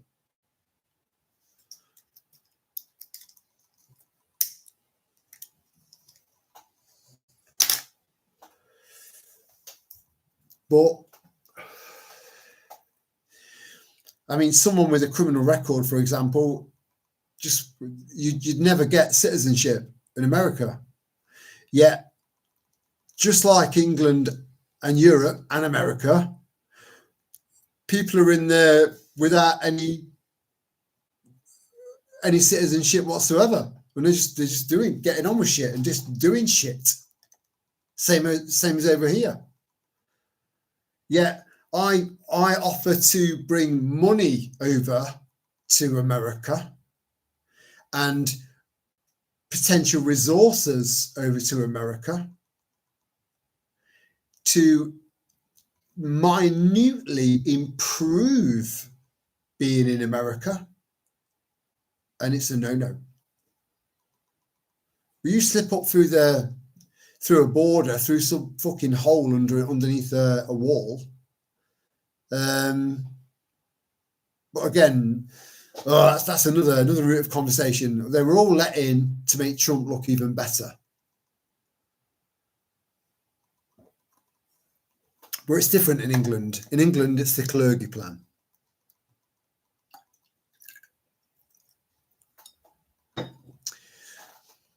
As the Queen would say, one is going for a piss.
I think one way to tell whether or not a single bloke has some semblance of self-respect, if you go around to his house, if he's got a clean toilet,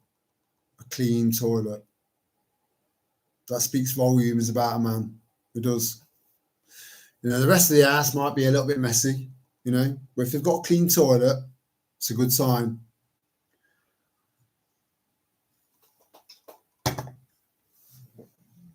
A UK citizen can stay in the US for up to 90 days per trip under ESTA, or up to 6 months per trip with a visitor visa.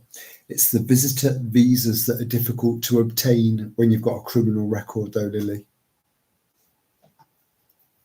You know, they can generally they overlook a lot, you know. But if you've been to prison, then they are very selective. Again, which is madness, because they let murderers, rapists, paedophiles just fucking flood your country. Just flood it.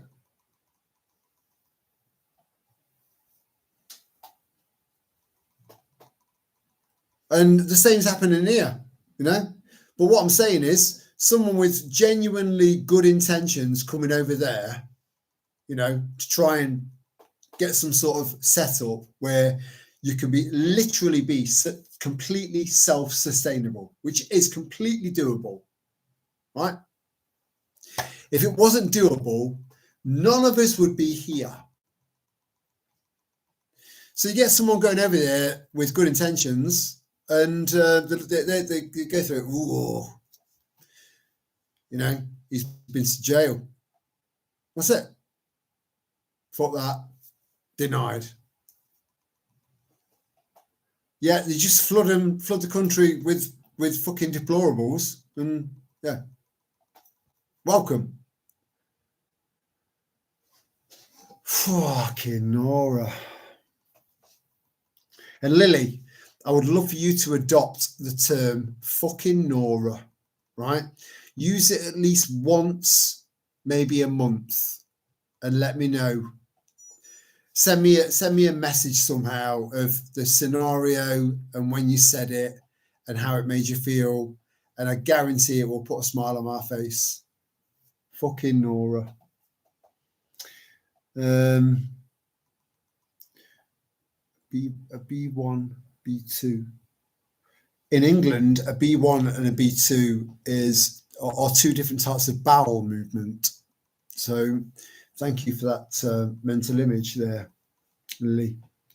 You can be admitted for up to 6 months, but 6 months is nothing. You can't. What can I do in 6 months? How helpful can I be on a long-term basis for a homestead where you need to completely and totally surrender yourself into it? You know, 6 months is nothing. It goes like that.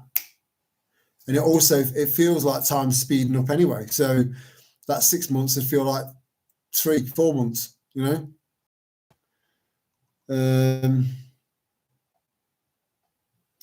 So I travel home and then I travel back every 6 months, and then I travel home, and that gets expensive, especially when they start implementing carbon credits and, you know, a social credit system too. It's like, Terry, what? You've been, in the eyes of the government, a bit of a cunt. So we're restricting your travel for the next year, okay? And we're deducting X amount of credits from your credits so you can spend less credits on processed food, okay? No.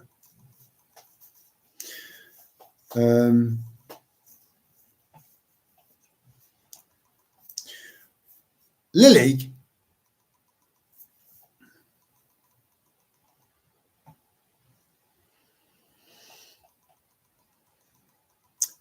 are you a hardcore people smuggler? Are you smuggling people? Because you know all the little tips and tricks. Right, so, no, serious question, Lily. Do I smuggle myself through Canada or Mexico, which is the nearest to you? Because I need to know where to smuggle myself from. And if anyone asks me, am I being smuggled? I say yes. And if they say, can you tell me who you smuggler is, because we need to catch them. Yes. Right. Well, can you give me a name? Yes. Right. Do you want to give a full name or the first name? First name. What's the first name of your smuggler? Terry.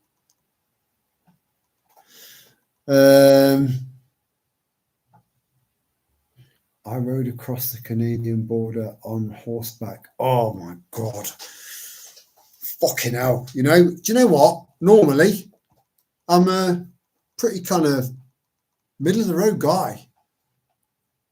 Trying to maintain balance. But I love firsts. You know, anything that you do for a first time, anything you see for a first time, anything you experience for the first time. I love shit like that, right? So this is the first time I've ever got a little twitch downstairs on the imagination of someone, of a woman riding horseback over from Canada into America. That makes me twitch down there. And I don't know why, because there's no rational explanation for it. None. And on top of that, I've got absolutely no idea what Lily looks like. None. None whatsoever. I know what she sounds like. That's it. So, yeah, thank you, Lily, for one lovely, frustrating first that I'll never get to experience, really. But that is an impressive endeavour, nonetheless. You know, who can say that they went from the Canadian side of the border to the American side of the border, which I assume was into Alaska? Yeah, not many people have pulled that off. That's impressive. So go you, Lily. Go you. I won 20 quid on a fruit machine once.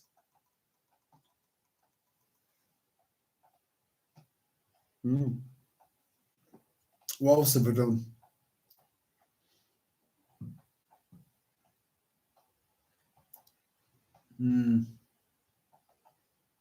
I can't beat that, Lily. I'm sorry. I'd like to. And thank you for your gift of inferiority. I feel like I need to move in further into the screen now to make myself look bigger, to make up for my inadequacies.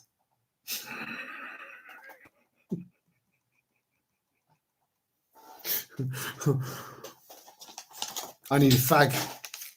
I keep dropping shit, you know, there's stuff dropping off all over the place. Oh, I know what it is. It's my seed. You see? My seed. Again, you know, I don't want to repeat stuff that I've already talked about in the live stream. Not really, you know, no point in going over old stuff. But I genuinely recommend that you start growing tobacco, because I know it's not food. I know you can't eat it, right? But there will always be a market for tobacco. Always. People will trade food for a fag. Lily, that doesn't mean that we trade food for homosexual. A fag is I'm really fucking with you. I know you know what a fag is.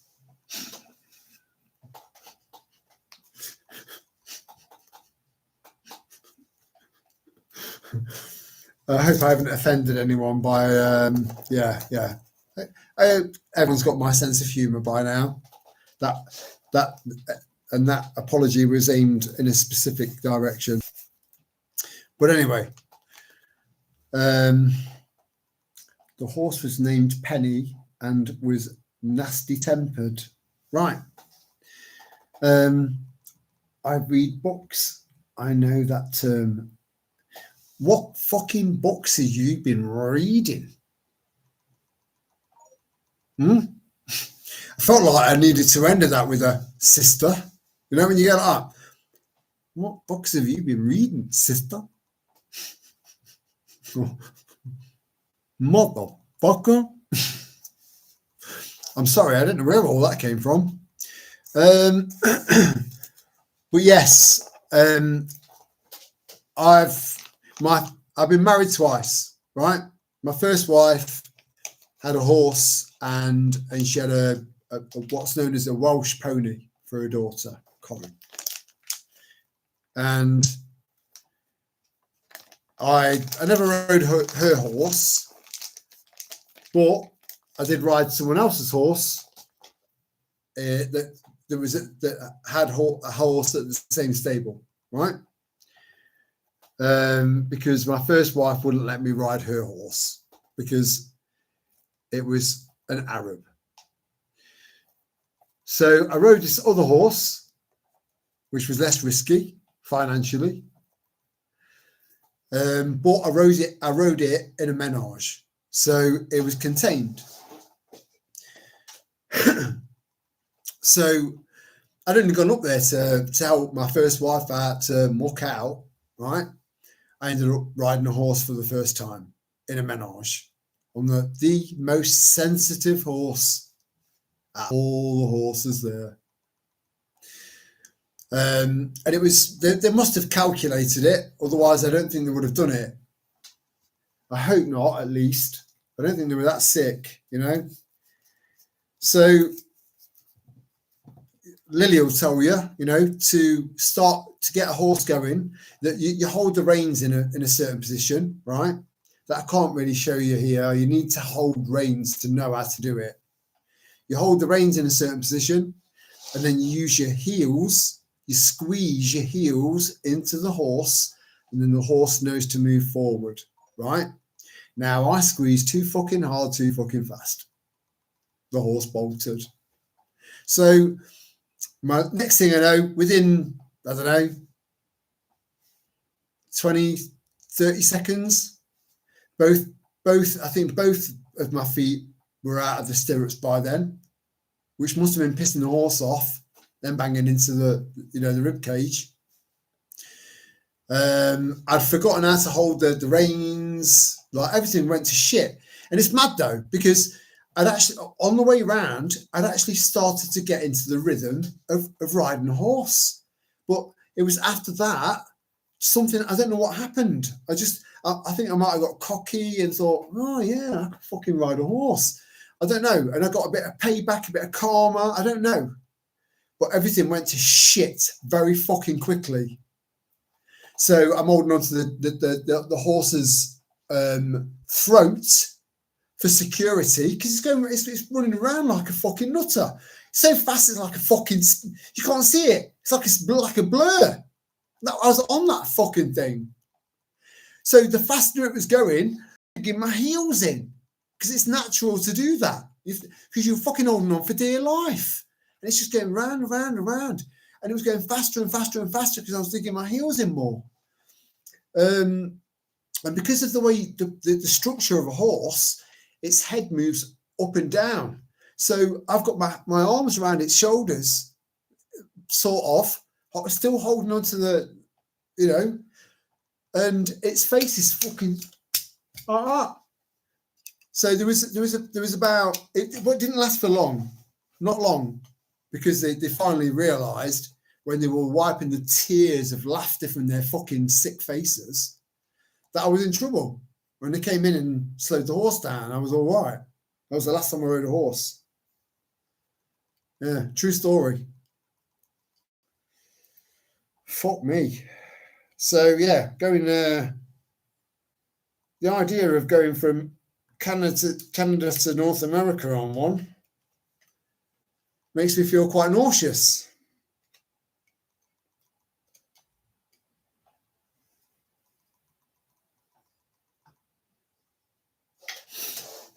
Where were we? Illegals take a taxi to upstate New York and walk across into Canada, dragging their suitcases. That's absolutely fucking mad. But then think about the logic behind that, Lily. America, it's like Europe at the moment. They're letting all of the cockroaches travel all the way through Europe to the UK and Ireland.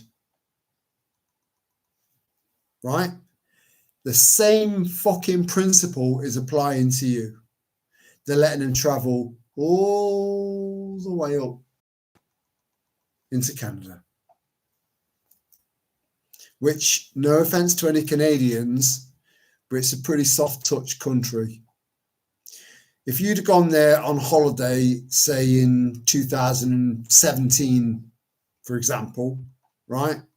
Everywhere you would have gone, you would have been greeted with smiles and love. Because they're just soft.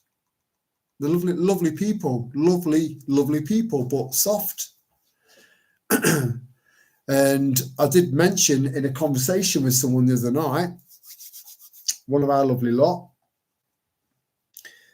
that one of the first ever protests against COVID was the Canadian truckers. But it was just the truckers.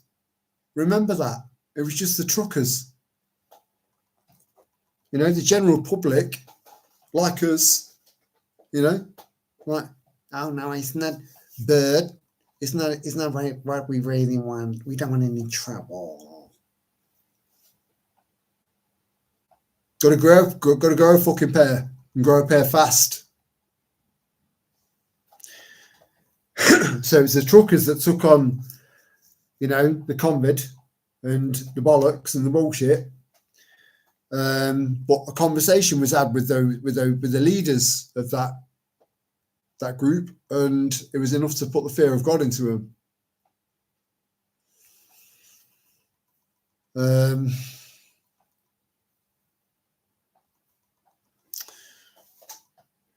I read, if you get on a horse on 30,000 acres of the plains, the horse doesn't want to exert himself. If he runs, if he is looking for any chances to stop. I love this, you know. It's like a new book or a film, right? Lily Gazoo, the horse whisperer. You know? I like that. Fucking hell, Lily. You're amazing, and I don't even know what you look like, or I don't even know who you are. You've impressed me. That's very, very impressive, you know? It's about becoming one, and it's about having trust. It's about sharing trust, because horses, cats, dogs, rats,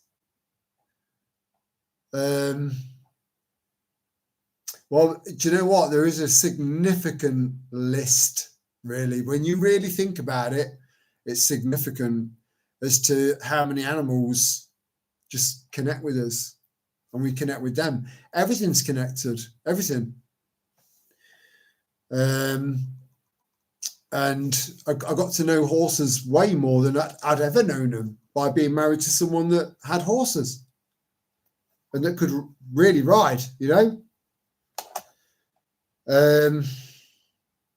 So it's an animal that I would have never really have gotten to know much about if it wasn't for being married to my first wife. If I'm honest, I would have never have been in that sort of situation otherwise.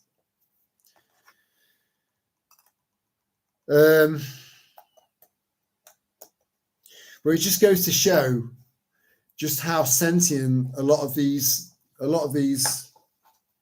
other life forms are. It's enough to make you want to be a vegan. I mean, pigs. So I can't remember the name of the system now, but there's a name of a system where you've got like animals that act on an emotional level, right? So like a sensitivity. Now, intelligence, sensitivity comes with intelligence, right? So pigs score higher on the sensitivity range than dogs do. So then you start thinking about, and then the level of intelligence is about equivalent. So you start thinking about shit like that when you're eating a bacon sandwich, and it messes with your head. It really fucking does. And then you start thinking about beef, you know, and there's a guy that's got a channel that's where he's clearly, I think his channel is there really to push the message out, to give him a bit of support further down the line, and I don't blame him for that, because he wants to keep everything natural, no injections of anything that's unnecessary, you know, nothing, no Bovea, no mRNA, none of that bollocks. Leave my fucking animals alone. He wants the best of the best, and that approach is a very, very, very clever marketing tactic. Whether it is or it's not, you know, from a moral standpoint, I don't know, but it's still a good marketing ploy, because if you're saying, right, you know, I'm running a YouTube, I'm losing money because I've got no massive contracts with any of these supermarkets. I'm not tied into anyone. I'm 100% organic. Everything's grass fed. There's no mRNA. There's none of this. There's none of that. And he's got a YouTube channel. I can't remember what it's fucking called. But yeah, you see him like with his cows around him, and the kindness that's in those cows' faces. You know, the just the innocence in their face. And I'm thinking, I eat beef and I love it. I love beef. You know? So you end up with these moral fucking arguments and wars going on in your own head, and your own moral standpoint starts to, you know, ask you questions, you know? Well, I couldn't be a vegan. I can't do it. And I don't think we're designed to be.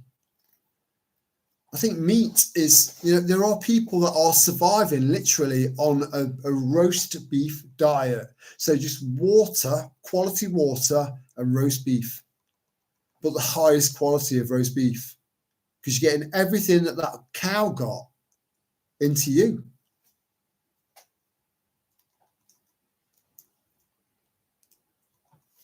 But I know that if I had a homestead, I'd have to snap chickens' necks and slaughter pigs and stuff like that and butcher them. And that goes against all of me. But I'm also a survivalist. So if the cookie crumbled, I'd have to crack on.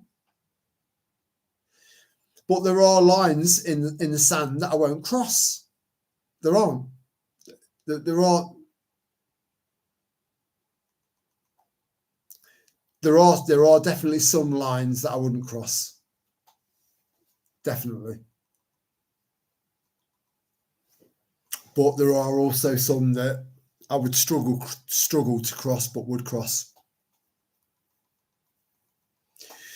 Again, I've said so many times, hold on to your sense of humanity, your humility, your compassion, you know, hold on to all of those good traits. Don't ever, ever, ever let them go, because you will turn into a monster. You know, there are ways of kind of steering the ship a little bit around, you know, without losing those things. But don't ever lose any of them. Don't compromise your goodness. Let me get a top up, and we'll take it up to 1:30. He said we'll shut it off at midnight. Oh dear.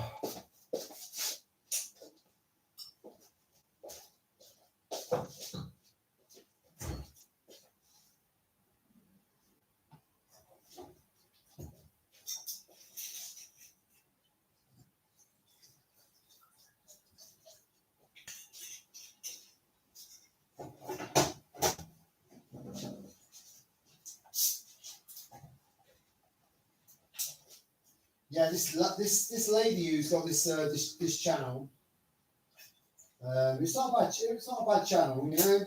She was trying to sell this tiny little solar generator thing that I've never heard the name of.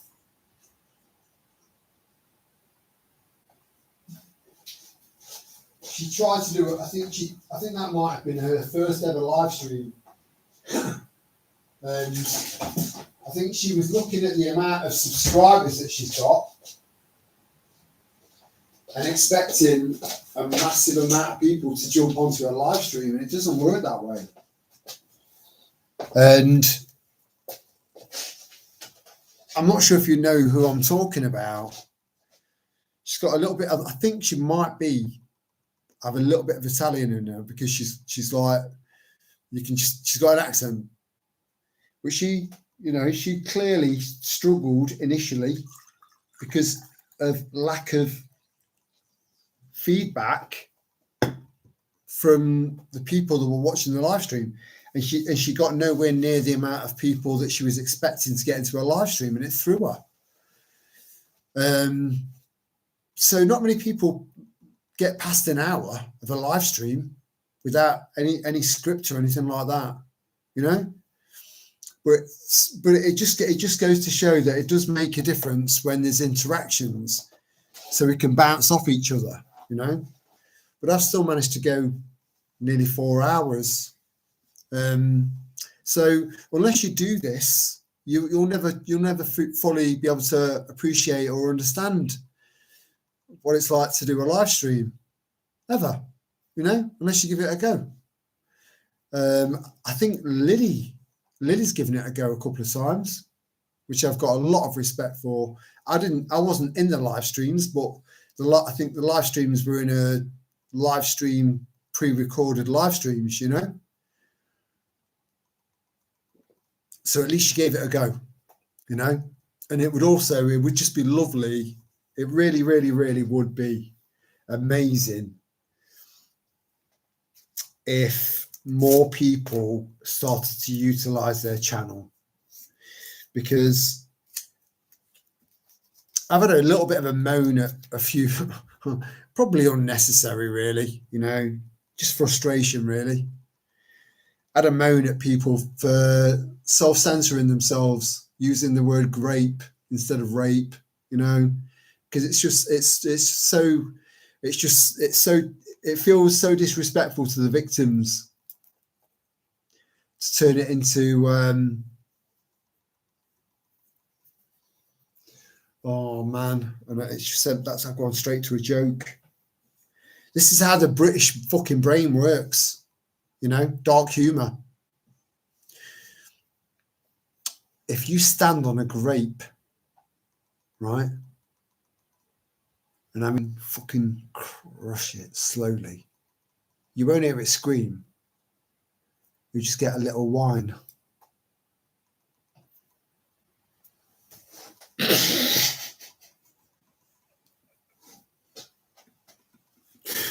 And because of that shit joke, I've forgotten where I was going with that. Or because of a shit joke, like the dad joke of dad jokes, you know, fucking terrible joke. Although it was a bit funny, you know.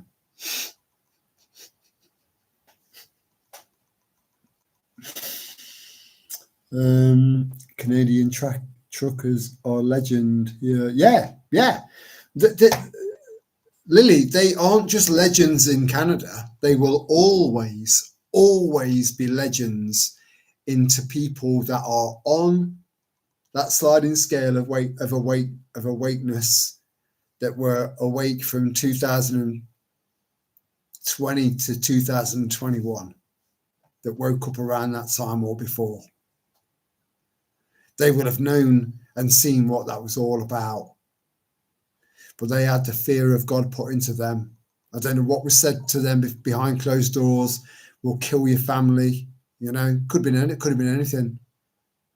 They could have shown them photos of them, of their children at home whilst they're trucking, whilst they're doing their thing along the veins of each country, you know, feeding the country with whatever it needs. The truckers are so valuable, right? Going into a room, being shown photos of the kids coming out of school.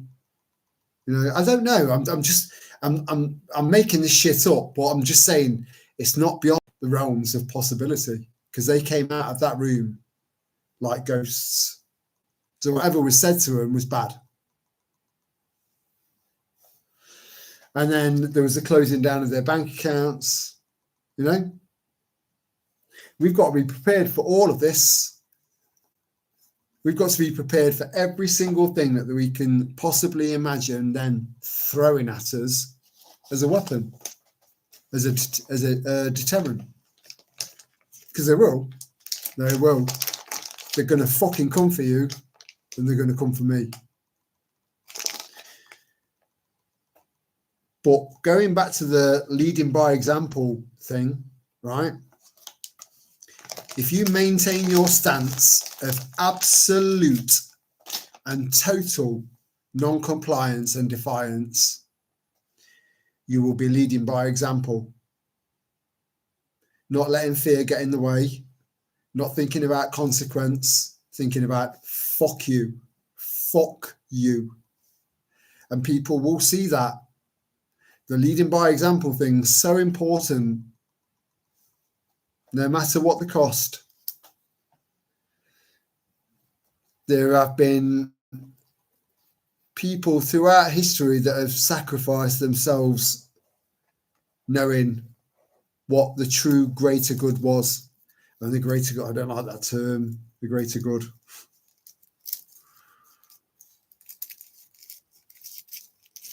Knowing that their actions are going to make a difference to their kids. Knowing that their actions are going to make a difference to the world. You know, even if it's just in a tiny little way, just that little tiny little bit of influence, and everyone else doing the same thing can turn the tides.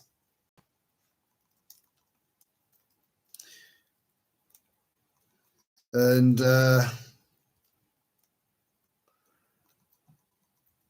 good night, Lily. I always miss the good nights. You know, most people have been fast asleep by the time I've gotten around to saying, "Oh, good night."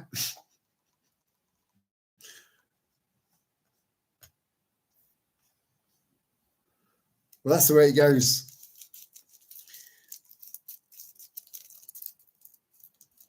I've said for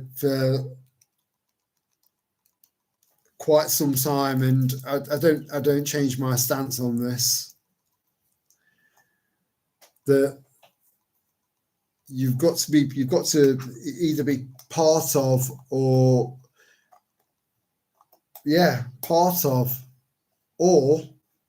the change that you want to see. Because if everyone just complains about it online, if everyone just goes, I don't want to comply, send, that's not going to make any fucking difference, is it? None. So in order to enact change, you've got to be proactive. You've got to do whatever you can. Now, I'm not saying get out there and start taking literal scalps, you know. I'm talking about going out there and just getting involved in your community or something. I've done it. It's initially it's not comfortable because it's not normal, really. Not really. but getting out to your community and spreading the word, but based on facts and shit you can either give to them or tell them where to look for further information, you know. So make sure you're always telling them the truth, but having that element of passion behind it, because it's got to get through to them. And I've done that, and I'm going to continue to do that. I just wish more people would be more proactive. Just kind of moaning online, it's not going to do anything. Look at these. Look at when everyone's put one of these things out where it's like, let's vote against this, let's vote against that, and it gets 100,000 views or signatures. They'll mention it. Fucking hell. We are way past that shit.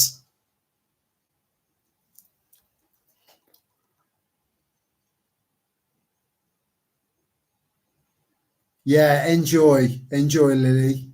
Have a fucking good night, and have one on me. Enjoy. Always. In fact, right, just saying, enjoy the little things. Always.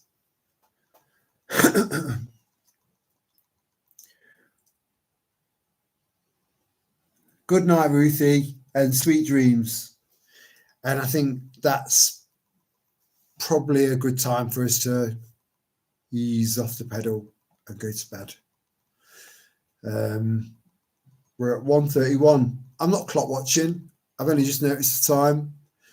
But it's been a really, really lovely live stream. I've enjoyed it, and I hope you have as well. You know, just make a really, really good point of enjoying the rest of your weekend. As always, just know you're appreciated and that you matter, because you do. So thank you for joining me and spending your time with me. Much love, and ciao for now.